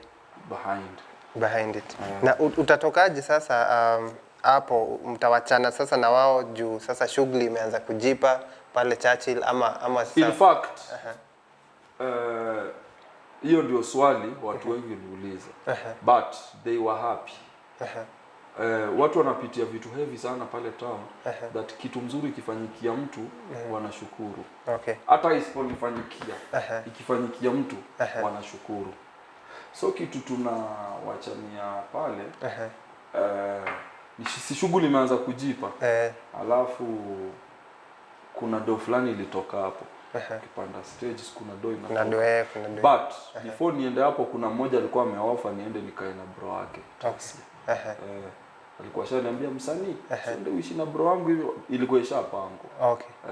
Wow. But sasa siku ndio at least nikapewa stage, kuna do ilitoka nikaenda nikachukua single ya mabati fulani. Mimi ajangu ilikuwa tu ni at least niko na mali naingiaga. Na nilikuwa nimechoka yani body. Tunatembea tu tunajikaza. Ni ulale hapa nusu ulale hapa. Bagi yangu yote ilipoteleanga kwa hiyo nyumba kwa sababu nilikuwa naenda Kenya National Theatre. Maybe na mtu namwambia bro, unaweza nipea leo tu peke yake nioge nifue. Na nyenye mtu akikwambia ni leo hii Nairobi. Sasa ni msicheze kazi. That's why mtu anakuambia ni saa unajua 5 ndio mtu anatoka. Hata kama anatoka saa 3 anaogopa kuhamia hapo. Ni sawa lakini utabidi uanike ufue uanike hata kama ni kwa nyumba you 4 natoka. 4. Unatoka 4 kwa rudi kudozi. But amekusaidia at least umefua. Usi complain Na ndio maana watu kama wasani experience ambao tumepitia vitu heavy kama sisi kutupatia kazi to market. Wewe unaonaga tunapiga na roho moja. Ni kweli. Yani ukitupatia brand tupige kama ni Star Times nini tumekuwa tukipiga. Unga nini soko ugali na nini inapigwa na roho moja because sitaki kuchoka vile nilichoka mwili ile wakati utaki kurudi chini ya kitanda. And tukimbize yako kajani kako kiasi. Tutoke nao from Churchill utajipataje pale House of Kawangware. Najipata House of Kawangware. Legendary the big man himself Mzojwana Mededi. So a friend ameniambia niaje tuende mazishi sina Ferrari. Why? So tumetoka tumeenda mazishi pale. Kwanza misa ilifanya kifo Juang yani mazishi ya Mzito Juang, mazishi wa babu yetu Juang, Mzo Juang ndi ilikuwa ni chance ilikuwa ni baraka kwa watu wengine hapo kwa mazishi yake. Because tulipata mtu kama Kuria Mankush alizaliwa hiyo siku kwa usanii. Kama unajua hivyo. Asikujua. Hiyo ndo siku Mankush alizaliwa, alipreach sana pale Nyayo. Hiyo ndo siku Shiti alizaliwa sasa vizuri. Because hiyo ndo day nilimit Abel Mutua. Abel Mutua akaniambia ni aje. Hata si Abel Mutua alikuwa anijui, jai niona. Butita ndiye akamwambia huyu jamaa kuna karakta nyingine noma sana ya Kiluya. Ati akuja set kesho. Hivyo tu. Hivyo. si kupewa chance bana, huwa tuchezi na unapiga inaua. Sisi ukiwasha sisi ni baadhi ya wale wasanii, si kujisifu. Ukiwasha kamera hatutakuangusha, tujawahi, tunapiga inaua. So tukapiga vibaya sana.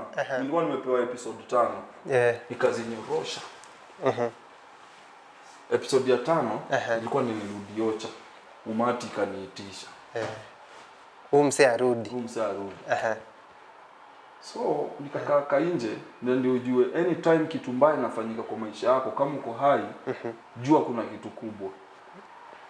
Usiku yake ile siku nimeitwa back show sasa kurudi kama msanii sasa nini ile bana, nikapata accident mbaya sana na kuaga na kwa chuma hapa. Hiyo hata sikujua, nimekujua hiyo miaka kadhaa na lakini si nilipia hiyo do ya OC Nairobi Women karibu 1,300 kwa sababu nilifanya surgery chuma ikaekwa. Tulikuwa kwa gari mimi YY na Butita. YY ndiye alikuwa na drive. Nikatoka na mlango ya nyuma. So hiyo siku hiyo wiki ndio nikaitwa back kwa show. Nikamwambia Mungu, chance ya pili umenipatia kuishi. Lazima niwakilishe. So ngori yangu ilikuwa nimeitwa, nimeambiwa uko hapa karibu mwaka. Ndafanya nini mwaka? Hii mwaka yote. Kumbe God ana mpango yake. So nikaomba tu God nipatie strength na material na content. So vitu zilikuwa zinajipa tu. So one day nikafanya clip ya Jimmy Gate nikimuenjoy ila I gotta live. Ni kama ili direct. No, first kuna clip yangu ilienda viral. Yangu na Calligraph. Mtu alichukua, I don't know nani aliunganisha, I don't know mpaka leo. Ilikuwa inaendaje? Nilikuwa ni kama naongea na OG alafu OG anakujibu. Hizi ma compilation. So kuna jamaa anaitwa Ndenga. Ni creative wa Dr. Kingori akaniambia bro, inabidi ukame up. Inabidi uchukue hii trend sasa. Do ingine. To do a Jimmy Gate. Nikadua Jimmy Gate. Nikatumia Jalas, nikatumia Daddy Owen, nikatumia Nameless, nikatumia wasanii kadhaa.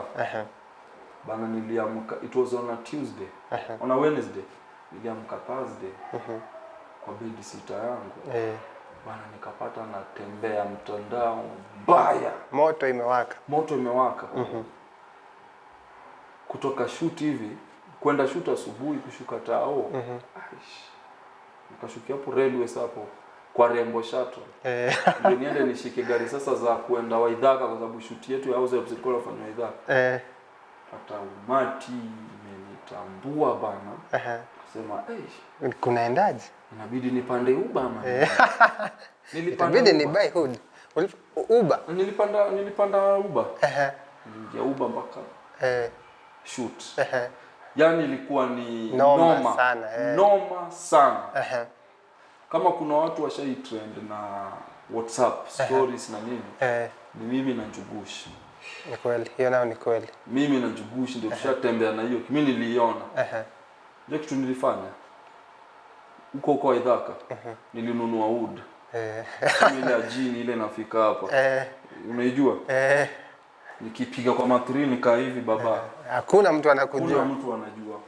So nilisukuma hivyo na pressure ilikuwa juu. Mpaka vitu zikafunguka baadaye. Na vitu zikafunguka sasa ile proper. Kila mtu akajua DJ Shiti. Watu wanajiulizaje? Hiyo character. Hiyo yako ya DJ Shiti, hiyo that character. Ilitokana wapi? Unajua?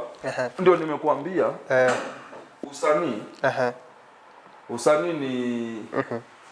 Usanii ni vitu tumekuwa tukifanya. Hiyo character ina consist of watu wengi sana, but sana ni wale ma uncles zangu sasa, wale wa Western. Hapo ndo umeboro 2-3.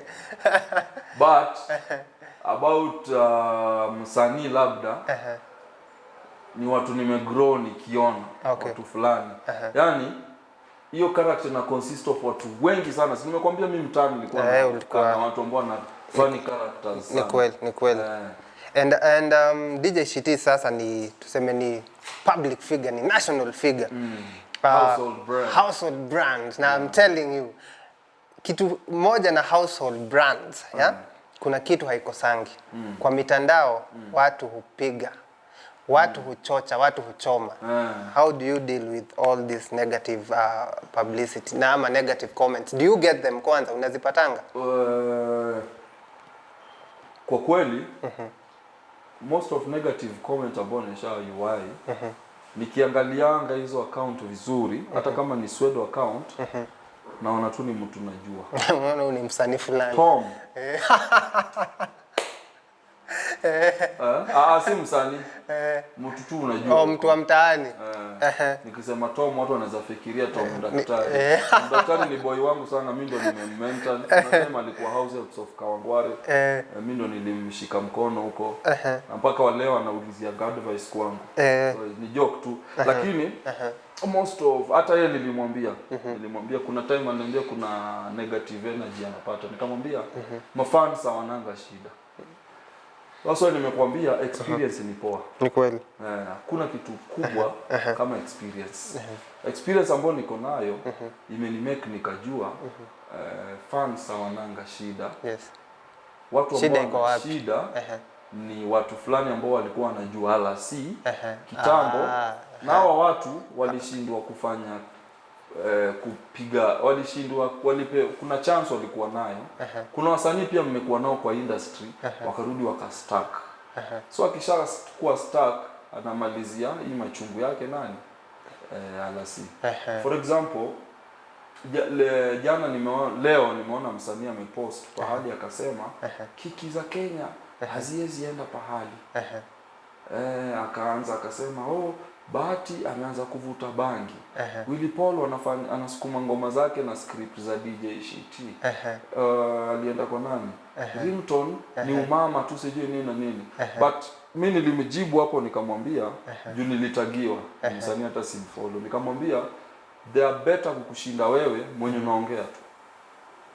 At least wanafanya kitu. Mimi kama kuna msanii simpendi Kenya na mchukia sana, leo acha nimtaje. Yao msanii lazima nimtaje na mchukia sana. Ni msanii ambaye afanye kazi. Msanii ambaye anakaa tu, hajaienda studio. Hajaiamka. Yeye anakaa. Lakini ni msanii. Lakini anajiita msanii. Kitu kubwa anaweza fanya. Unajua acha nikuulize. Niuliza swali siku nyingine. Nimewekelea kitu pale mtandao, mtu anakuja na comment work. Nikamwambia fine. Niko na mtu wa editing, niko na mtu wa kushoot kama my brother wanashoot hapa. Niko na mtu wa script, wewe uko wapi? Wewe ni kuja tu kucomment kusema work. Uko wapi? Where are you? Kwa hizi vitu zote. Uko wapi? Mimi kitu yoyote ambayo effort imewekwa huwa na support. Na appreciate true. Kama baadhi atavuta hiyo bangi yake huwa na support, ameweka effort, ameweka amewasha, kamera pika washwa na akawasha bangi yake akavuta. Willy Paul. Hiyo ni effort pia. Willy Paul, hii nduru yenye anataka kupiga town. Willy Paul amepiga nduru. Hiyo ni effort ameweka. Ni kweli. Na watu wameshoot akisema ngojeni nipige nduru. Ni effort. Wewe unafanya nini? Wewe umekaa tu. Kazi yako ni na watu wengine, ni vidole. So mimi hiyo negative energy sijaipatana nayo. Na kama nishaipatana nayo, watu fulani wenye najua. Hata kama sijui, huwa najua ni watu fulani. Wewe unajua kuna time bills zangu zilikuwa zinalipwa na mafans. Do you know that? There's a time kwa career yangu hii majuzi bills zangu zimekuwa zikilipwa na mafans. Chukua hii. Somebody just called you. Somebody just called me. Mtu hata sijui, random nikamwambia DJ Shiti, thank you very much, you contributed a lot yangu kupona. Alikuwa na watch from morning. Naweza kujazia tangi. Ati hapana, kwa sababu unajua kuna majini kwa hii industry. Pengine kuna jini na kupima ndiende pate subscribers. Ati hapana. Unajua lazima pia ujiweke standard, ujifanye utaki wacha tu. Tangi yako naweza hapana. DJ Shiti. Sawa, kama umekataa ni sawa. kidogo ukiangalia simu amekutumia tangi. Kuna mtu anakwambia bro, ulini bless sana time fulani. Ni kweli. Rent yako mpaka unajijazi kidogo, nimenunua. Hujanunua kwa hivyo. Tunajua. Ati hapana, hakuna. Nilipata kuna watu nakutana nao town. Wengi sana. Sikia manze, wewe unijengea siku. Nisaidie namba yako. Unampatia, ukifikiria pengine ni fan tu, labda kitu kama nataka kupigia baadaye nini. Unapata amekutumia kitu. Kuna mtu anakuambia ukiwa na shida, yako ikiwa na shida ama nini yako ikiwa na shida, mimi nitakuwa nasimamia. Hujaitisha ama hujaomba, lakini wale watu ni kwa sababu ukishakuwa msanii, tukirudi nyuma kwa hiyo question yako, ukishakuwa msanii, jua umeita public figure, wewe ni kioo cha jamii. Watu wengi wanajiangalia kwako. Ni kweli. Behave. First of all, in that manner. Kuwa na maana. Ukutana na watu town, treat watu vizuri. Ni kweli. Unaona, kuna msanii ukienda kumsalimia atakupiga. Kuna msanii ukienda kumsalimia atakutusi. Hapana. Watu, in fact watu wakupendi. Watu wanapenda ile art ambayo iko. Kwani wanakupenda wewe ni nani? Watu wanapenda ile art ambayo iko kwako, ambayo unafanya. Unaona? Sasa behave, kuwa mtu mzima kabisa. Jua nini ya kuongea. Kama una kitu ya kupost usipost. Usianze kuflosia. Watu wanapitia vitu ngumu. Watu wanakuja kwa Instagram yako naongea sasa kuhusu comedians. Uwafurahishe, wachekeshe, watoe stress. Then unakuja kwa IG yako wanapata umebrag ila hakuna. So wanashindwa, jamani. Mbona una brag? Watu wanapitia vitu heavy sana. Kweli. Wewe labda una post vitu fulani ya kuonyesha watu. Hizo vitu post kwa WhatsApp story. Yes. Ngaria watu WhatsApp story. Watu wanakona namba yako. Watu wanakona namba yako tangu enzi ya Karomaindo. Lakini sasa hao watu wa nini?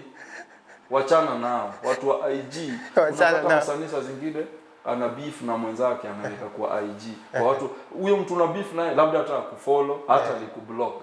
Hata haoni. Mlidhani sitafika. Mlidhani sitabarikiwa. Ona nakula toast mayai surely. Hao watu nakea kitu ni watu wanakupenda, watu wamekufollow kwa uzuri. So to post vitu za maana. To post nini kama msanii jihandle vizuri. So mimi najihandle kama mtu mzima first. Okay. And ni vizuri pia umetaja that mafans wamekusupport sana. But pia kuna mafans wa aina nyingi. Ni kitu gani ile weirdest fan wako ashawahi kuambia ama ashawahi kutumia ama yani the most weird thing yenye ushaona ukana ama ushaiambiwa na fan wako? Kitu weird nisikuwa ijua fan anaweza tafuta namba yako na akutumie kitu kama ujui na hujamuomba na nini. Kwangu hiyo ilikuwa weird, sikuwa ijua. Okay. But fan wali make ni kama manze tunakuo. Unaona? Niliona ikiwa weird. True. Hiyo statement. Otherwise vitu zingine sijai kuwa na issue. Okay. Na nataka tukujue sasa DJ Shiti vizuri. Ni time gani yenye ushailia sana? Ushailia. Na ni nini ilifanyika? Ile umelia sana kwa life yako. Ni ile time yenyewe niliona nimetoa Mother Nax na Buda nimewapeleka Ocha. Yaani nimwabaia place ingine. Nilikumbuka zile vitu wamepitia na Buda Nax. Yaani ndio naweza sema ni time ilikuwa time emotional sana. Kwa career yangu. Okay. Na sana ni mali sasa hiyo ilikuwa ni mara ya pili. Mara kwanza kabisa nikipigwa kandarasi. Nilikuwa naangalia zile shida na wale watoto. Time nikipewa sasa chance ile nilikuwa naangalia wale watu na watu wananitegemea na nini. Sikuwa naamini ati nimewatoa kwa ile aibu. Aibu ndio kitu mbaya kabisa kwa maisha ya mtu. Okay, amazing. Tunaendelea kukujua, at least tumejua at least wajua watu wakikuja hii Nairobi kafunguke vizuri ni raha. Hata upigi simu hata nyumbani ni nini, but at least tuna get kukujua vizuri. And tuongee sasa kuhusu hii industry yetu. And swali naweza taka kukutupia moja ni who's the most talented person you know apart from DJ Shitty? Nani yani unajuanga umse kwa hii industry, na si lazima akue hata comedian, kwa both tuambie comedian na kwa kimuziki, nani unajua this guy is very talented kimuziki na comedy? Kwa hii showbiz, kwa hii industry. Comedy kwanza wako wengi, lakini to name them no one in Njugush. Okay.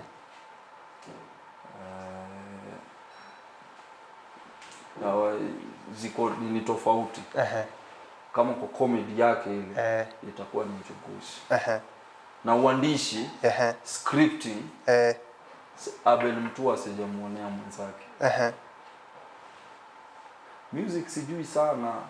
Siwezi ingia huko sana. But mi huona Bien amefanya ile kitu. Ameweza. Mi huona Bien amevuruga. And tukiwa tu hapa kwa industry, wacha tujue ni kitu iko hapa tunaiona kila siku hapa online. Kuna kitu moja inakula wasanii sana, inaitwa depression. Hiyo kitu sababu najua wewe nakuonanga kwa mitandao, najua unapatana na hizi post hapa kule. What do you think about hii kitu, na tutaipenyaje, tutaihepaje hii kitu? Depression first ni wasanii kutokujua mahali naanzia. Na si kwa usanii tu, kwa maisha ya youth. Mental problem imekuwa kitu kubwa sana kwa youth wengi. Yote inaletwa na kutokujikubali. Okay. Kuishi maisha ambayo imekulemea. Na ndio uishi maisha ambayo imekulemea inamaanisha unaishi kwa sababu ya watu. Unaishi kwa sababu ya watu. Wewe umekuja Kanairo peke yako, all of a sudden unataka watu watambue wewe ni nani. Hiyo ndio kitu naona inaumiza watu. So tukipunguza hiyo tutapunguza. So ishi tu maisha ambayo unaweza toboa first. Second, ishi maisha ambayo unaweza manage. Na third, kuwa mtu wa kusave. Saving haimaanishi usave kitu kubwa. Kwa hiyo maisha ambayo tunaishi, ukisave hata 20 bob per week, one day utapatia pesa, ni pesa tu fulani. Ni kweli. Alafu kuwa na tunahitaji kuwa na sheria zako pia kama binadamu. Si usifuate tu. Hii siwezi fanya, hii siwezi fanya, na hii siwezi fanya. Okay. Nini ndio you fanya u appreciate life sana kama DJ Shitty? Kitu ambacho nafanya na appreciate life. So many things. Nafanya na appreciate life. Tupatie hiyo moja. First kabisa tu itakuwa ni alasi majuni. Majuni. So DJ Shitty is a father. Ni majuni tu nikiona tu watoto. Si haimaanishi wako tu. Hata wajirani. Hata wangu. Okay. And kwanza ni fiti tumeenda kwa hiyo point sababu kuna mtu anakutafuta sana kwa mitandao. Anaitwa Manzi wa Kibera. Alisema DJ Shitty hajatuonyesha bibi. Akuje sasa. Manzi wa Kibera. Nataka napenda, unajua watu wana come up online kila siku. Ni kweli. Watu wana come up online every day. Na wanakufa kesho yake, career yao inakufa kesho yake kwa sababu wapati mentorship poa. Okay. But again pia hawa wako ready for mentorship. Okay. So mimi nikiangalia Manzi wa Kibera, kuna mwingine pia anaitwa Manzi wa Kisii. Wako na character fiti sana ya acting. Because si rahisi kuvuruga na ujai kwa TV, ujai kwa wapi. Ni kweli. So mimi pia namtafuta akuje act kwa show ya sinema za DJ Shiti. Okay. Na mimi nataka kumshape nimpatie kitu inaitwa branding mpya.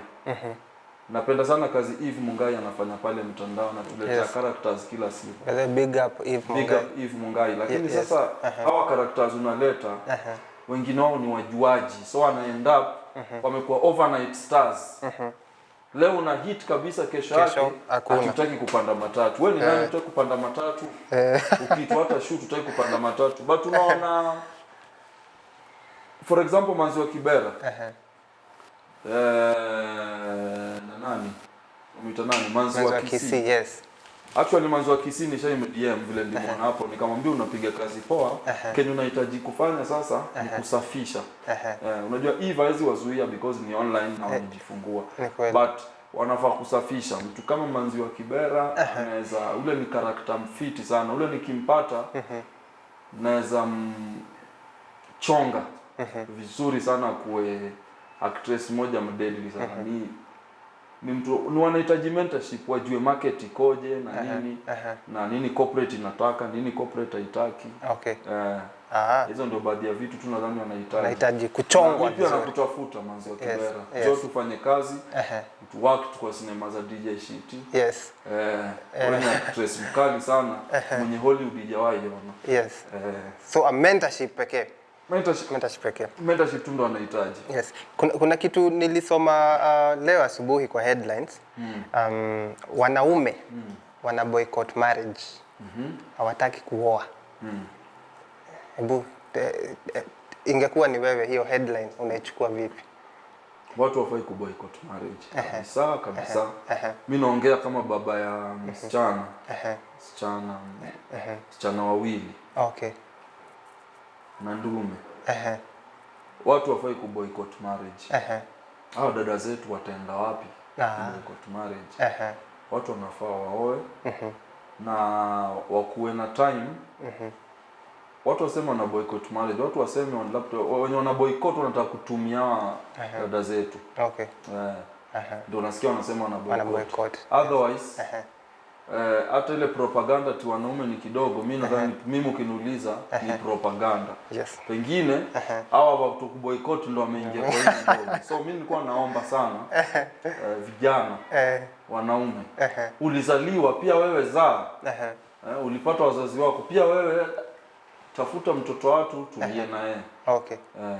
Hata kama kuna upande wetu mwingine ambao unapata ndugu zetu wa Kiislamu, dini inaruhusu. Inaruhusu wa kadhaa. Inaruhusu kadhaa. Lakini watu hawafai kuboycott marriage. Watu wanafaa waingie kwa ndoa sana. Ulizaliwa na wewe zaa. Umri unaenda. Kijana, nani atakupigania? Susumila aliwaambia akasema kijana jitume. Kuna wimbo wa TZ inaitwa nikicheki majukumu yananiandama ya TMK wanaume. Nakumbuka hiyo song ya kitambo. Majukumu. Napenda sana hiyo wimbo. Okay. So kijana time inaenda, siku hazifanani, siku hazigandi. Tafuta mtoto wa watu, tulia naye chemba. Yes. Nani atakupigania kijana? Kijana na watu wajitume. Watu wajitume. Yes. Tukimalizia. Mimi uliza swali kama 3 za mwisho hapa. Swali ya kwanza ikiwa ni swali gani ulikuja hapa ukiexpect utaulizwa na sijakuuliza? Swali ambalo ni-expect nikuja hapo utaniuliza. Ni swali ambalo nadhani nitaijibu kwa interview ijayo. Umeoa? Mtu, hiyo ni swali ambalo hiyo swali interview ambayo inakuja. Hiyo swali kama hujui niliuliza design fulani. Nilikwambia wanaume wana boycott marriage. Wewe ukasema watu wasiboycott marriage. Watu watafute waoe. So singekuja niulize tu. Haya, tukiwa tu hapo. Umeona vile watu upatwa. Siwezi kuja tu nikuulize. Natoka kwa market ndugu yangu. Ni swali gani unachukia sana kuulizwa, Shiti? Swali gani?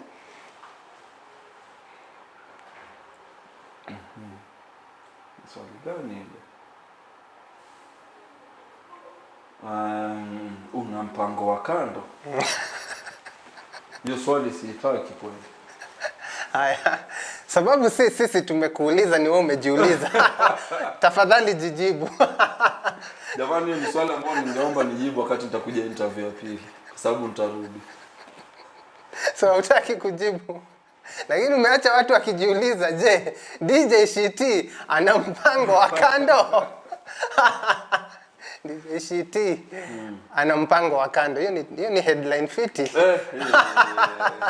DJ Shiti ana mpango wa kando. Hiyo ni bonge la headline. Chukua tu hapo.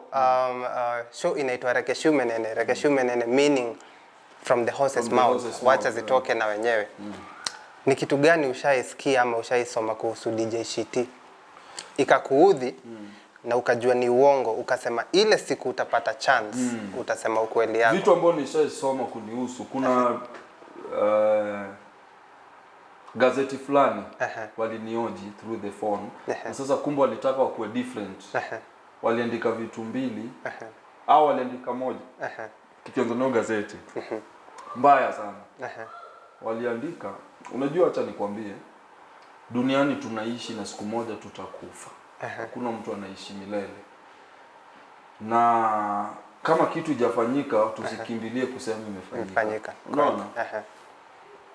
Baada alinipigia simu akaniambia ati nimeenda kwa gazeti nikawaua. He's a son of the late Victoria Songa. And Victoria Songa ni nyanyangu jamani. And Petro au ni nyanya na babu. Unaona? So watu wachache ndio wakampigia. Unajua wasanii wana tabia pia hapa nje ya kusuka propaganda zingine. Ndio nikapigia gazeti hata wakuomba msamaha. Ilikuwa ni kitu mbaya sana. Kwa sababu labda alitaka auze gazeti ama vitu kama hizo. So bad. Hiyo ni ya kwanza. Ya pili, kuna mtu pia mtandao ameandika ati DJ Shiti who is a standard 3 dropout now owns a Range Rover. Unaonesha nini watoto ambao wanasoma wako shule wanataka kuja wakuwe kama DJ Shiti? Elimu ni msingi wa maisha. Education is the key for betterment. Wa Jamaica wanasema ama for better life. Yes. Wewe unakuja unasema ati DJ Shiti ati a class 3 dropout. Nikadiema watu nikamwambia, bro, hizi nini mnaandika? Wakanilenga. Ni online blog moja tena kubwa sana. Wakunijibu. DJ Shiti ameenda shule. Nimesoma. Though I was not, maybe I may not be that nilikuwa bright student, but I was a disciplined student. Yes. Nilikuwa na discipline hali ya juu. So hizo ndio vitu niliona kwa wale ambao wana watch ni watoto. Mi fans wangu wengi ni watoto wadogo. Watu wazima wengi wamenijua through watoto. Okay. Na that's why mimi hata watoto wengi unaona nilianzishaga ile hashtag ya Uncle Shiti. Ukiwa age fulani kurudi chini unaniita uncle. Ndio maana una mtoto kama Trio Mio anakuita Uncle Shiti. Unaona Rapture ule msanii wa Tanzania ananitaga uncle kwa sababu niko na mabrother ambao wako na watoto wa hiyo age. Okay. Unaona? Kuna age fulani ambao ananitaga uncle kurudi chini. Okay. So ni watu ambao wana look up to me. Age akina director Anthony. A director gani Mkamba huyu, Mkamba wetu wa Kitui, Mkamba Mswahili. Uncle Shiti. So wakati unachomea msanii, jua unaumiza kizazi fulani. Watu wataona tu kumbe si lazima niende chuo. Naweza endesha range. Naweza niendeshe range. Of which si poa. Education ni education, elimu ni kitu kubwa sana. Kama kuna zawadi kubwa mzazi anaweza patia mtoto, ni elimu. Ni kweli. Hakuna embarrassment kubwa mtoto anapatana nayo kama ashapata pesa na hana elimu. Ni kweli. Unaona? Na hizi rudisha time nyuma aende asome tena. Elimu ni kitu kubwa sana. Yaani ndio zawadi kubwa unaweza patia mtoto wako, kama ndio hii zawadi nimekupatia itamsimamia. Wewe unajua watu wengi ambao elimu inawasimamia. Ni kweli. Yes, maisha si all about education, but dunia evolve, change. True. world imechange, ambao communication ya huyu mtoto na kila kitu kwa hii dunia ambayo tunaishi, elimu inakuja kwanza. Haya DJ Shiti, ni muhimu. Ni muhimu sana. Nataka tumalize hivi. Ni joke gani ama ni story gani moto ushaipiga? Utupigie sasa. Story funny ambayo ni chekesha mimi mwenyewe. Ilikuwa ni on Valentine Day. Yaani story mimi mwenyewe inanifurahisha sana. Na sikuwa na simu. Nilikuwa natumia simu ya Buda. So nilikuwa naomba simu ya Buda, alafu kuna wale mademu unapata walibai simu mapema, walibaiwa simu mapema. So nikachukua simu ya Buda. Nilikuwa nachukua simu ya Buda na nadhani ushafanya vitu kaa hizo, labda unaomba mother. So nikachukua simu nikaandika message. Nilikuwa naandika message alafu na delete, namwambia sasa nimerudishia na simu. Ni vitu zinafanyika kwa hii maisha. Ni kweli. So siku fulani bana nimeandika message bla nikatuma. Bana kumbe ikuendea DM. Ile ndio rafiki ya Buda fulani. Message ilikuwa inasemaje? Kuna message akacall Buda, akamwambia Buda, mzee mwenzangu, Bwana Yesu asifiwe. Umeniamulia vipi? Tunaishi nyakati mbaya, ni nyakati za mwisho, nyakati ambazo mitume walitabiri. Buda akasema ni kweli, na hata ukisoma Hosea 9 utaona nini nasema. Na kwa sababu maneno kama haya ilifanya malaika walipotumwa kutoka juu mbinguni kuja duniani, na basi Sodoma na Gomora ikawa ni nchi ambayo imeharibika, walimshika malaika wakataka kufanya dhambi na malaika. Buda akajua mzoke shida iko wapi?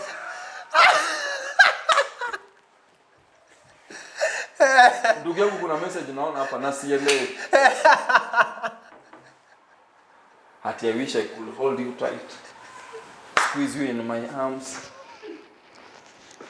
Sing solidarity for you. Mzee mwenzangu unania gani na?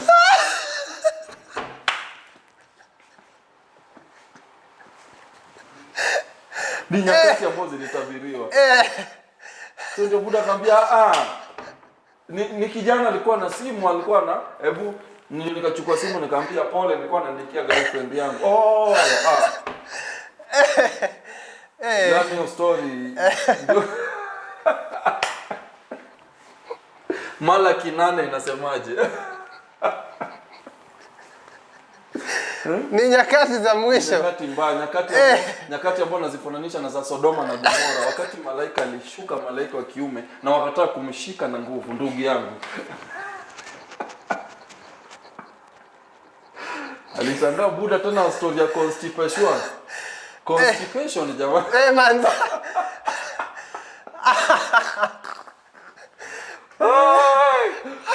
So akaniambia ni kijana alikuwa anaandikia girlfriend yake. Akatulia. Ningesema hivyo.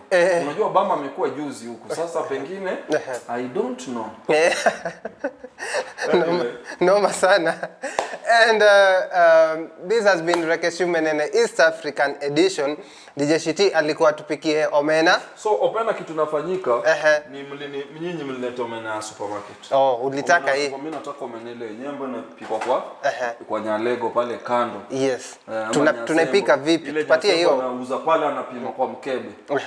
Hiyo ndio omena mimi nataka. Yes. Omena kitu ya kwanza idondoe, chagua, toa mawe nini, shell nini zote. Make sure omena ni safi. Okay. Chemsha maji. Nawa mkono. Chukua omena weka ndani, nawa mkono. Ikishachemka vizuri mwaga ile maji. Nawa mkono. Wekelea omena juu ya ikiwa bado na hiyo unyevunyevu. Ile moto pia make sure haijaenda juu sana. Okay. Ichome ile omena, ukiona ni kama mbona nataka kwa sufuria, chukua mafuta. Mwa ndani. Okay. Make sure omena haielei kwa mafuta. Yaani ile mafuta isizidi omena na omena pia isizidi. Okay. So kwaruza chini. Alafu tupa kitunguu ndani. So wakati naiva na hii kitunguu, ukifeel kama ile kitunguu imeanza kucomplain na inaanza kukauka, tupia nyanya ndani. Allah. Ukishaweka nyanya koroga. Sasa hiyo pia ushachukua mndari. Unajua mndari ni ile ambayo unaweka kwa mchuzi. Ile una mix na mchuzi. Ukishaweka kwa maji mengine kando, chukua viungo vyako. Hiyo maji unaikoroga na hiyo mix ya mndari. Huku ni nyanya, omena na kitunguzi na complain. Mwa ile maji ambayo itakusimamia kama supu hapo mbele. Rudisha moto chini. Kuna ile maji itaelea juu, alafu ile omena. Wacha ile maji kuwe kama inakuwa kama matope hivi. Zima gasi yako, alafu pike ugali. Ukule uende ulale. Pitie kwa ile room mtu uketi peke yake. Asante sana Shiti kwa come through. Karibu sana. Lakini kabla tuende, lazima utuambie sinema za DJ Shiti tunazipokea wapi? Tupatie YouTube channel yako. Rekes Code wote wakimbie pale wa subscribe. YouTube channel yangu ni ya DJ Shiti, na saizi tumepeleka hiyo sinema za DJ Shiti kwa level nyingine. Unajua pale pia nakuza vipaji. True. Tuko na msanii mmoja saizi anafanya kazi na TJ Maima, anajulikana kama Naomi. Naomi. Nadhani wanamjua sana watu wa. Ni msanii wangu ambao nimemchukua from scratch. Nikamold, nikamjenga na time yake anafanya vitu, anapiga advert. So right now nimeleta wasanii wapya. Tuko na Komboka, tuko na Chief Mariano, tuko na Vincento, tuko na Robert Bungu. Huyo ni kikosi mpya. Na sasa tumepeleka level nyingine, it's a notch higher. Kuna episode mpya inaitwa Kwani ni Kesho. Kwani ni Kesho. Wakiingia pale wataikemba. Na Kwani ni Kesho. Ni moto wa kuotea mbali. Na episode nyingine pia inaanguka. Okay. Sasa asante sana kwa come through. Nashukuru. It's been real, tumecheka mpaka nasikia naumwa na mbavu, na pia tumeget kukujua zaidi. Kweli. Kitu tutafanya, omena mimi nitaenda nazo. Omena nitaenda kupika. Omena supermarket, mimi naaminia sana omena ya. Though ni poa ya supermarket kwa sababu iko ready. Lakini kama ni mchezo ile yangu, mimi naaminia nyingine sana. Okay. Hii sasa ni kwa vijana wote wa chuo kikuu, vijana wa college na nini, na mabachelor ambao ndio kidogo wanaogopa kupika. Okay. Wapambane na ile. Na watu wa Central Kenya nataka kuwapatia lesson nzuri. Next time hapa itakuwa ni lesson tu ya kupika omena. Tafadhali Karaoke Mwangi na Kiuna, wacheni kungoa kichwa omena tena waangalia mnaharibu chakula. Hapo ndio kuna madini fulani hapo ndani. Wa moyo, acha kufanya hivyo. Nyokafi, acha kufanya hivyo. Njeri, acha kufanya hivyo. Unakosea. Wasingoe omena kichwa. Lakini corona imefanya hata kina Njeri sasa hivi wanakula hiyo kichwa kwa sababu hapo ni mbaya. Shiko. Asante sana manze. Tukimalizia, wacha nishukuru kikosi yangu yote Rekes Code mzima. Asanteni for always tuning in, for always supporting us pale, hata pale kwa Patreon yetu pale, si kuwekea easy behind the scenes zote. And pale kwa Patreon utaona siku hizi kuna packages 3. Kuna moja inaitwa unga ya ugali, ingine inaitwa mwiko, ingine. Ingia pale, choose a package, ingia pale, join and support the show. Kama si ongea pale kwa social media platforms, na kukumbusha yangu ni @alacgenge. Tunaweza ongea pale Instagram, TikTok, Facebook page ni Alasia Show, ni Rekeshumenene across all social media platforms. Asanteni sana. And DJ Shiti. Hivyo ndo tunamaliza, lakini kabla tumalize nikumbusha watu kuwa tuko na sufuria hata kama leo hazijatumika from businesskitchen.com. Hii ni zawadi tunakupatia wewe fan wetu wa Rekes Code, that hii sufuria zinakuja zikiwa mingi, kubwa, ndogo, nini, na ziko na kifuniko kama hii, na ni sufuria moja swafi kabisa. Kuna rack kama hii ya kitchen, ukiosha tu vyombo unaweka hapo, zinamwaga maji. Kuna anything yenye unatumia jikoni unaweza ingia pale businesskitchen.com. Kuna offer for just being a Rekes Code member. Unaweza ingia pale, tumia hiyo jina Rekes Code kama redemption code, utaitishwa redemption code. So ingia pale, tumia hiyo redemption code Rekes Code, uget offer yako swafi. Ukipika, unapika chakula yako, omena yako swafi, na mna enjoy na familia. See you next time. I've been your host Alasi, the guest DJ Shiti. Yes. Kwani ni kesho. Kwani ni kesho.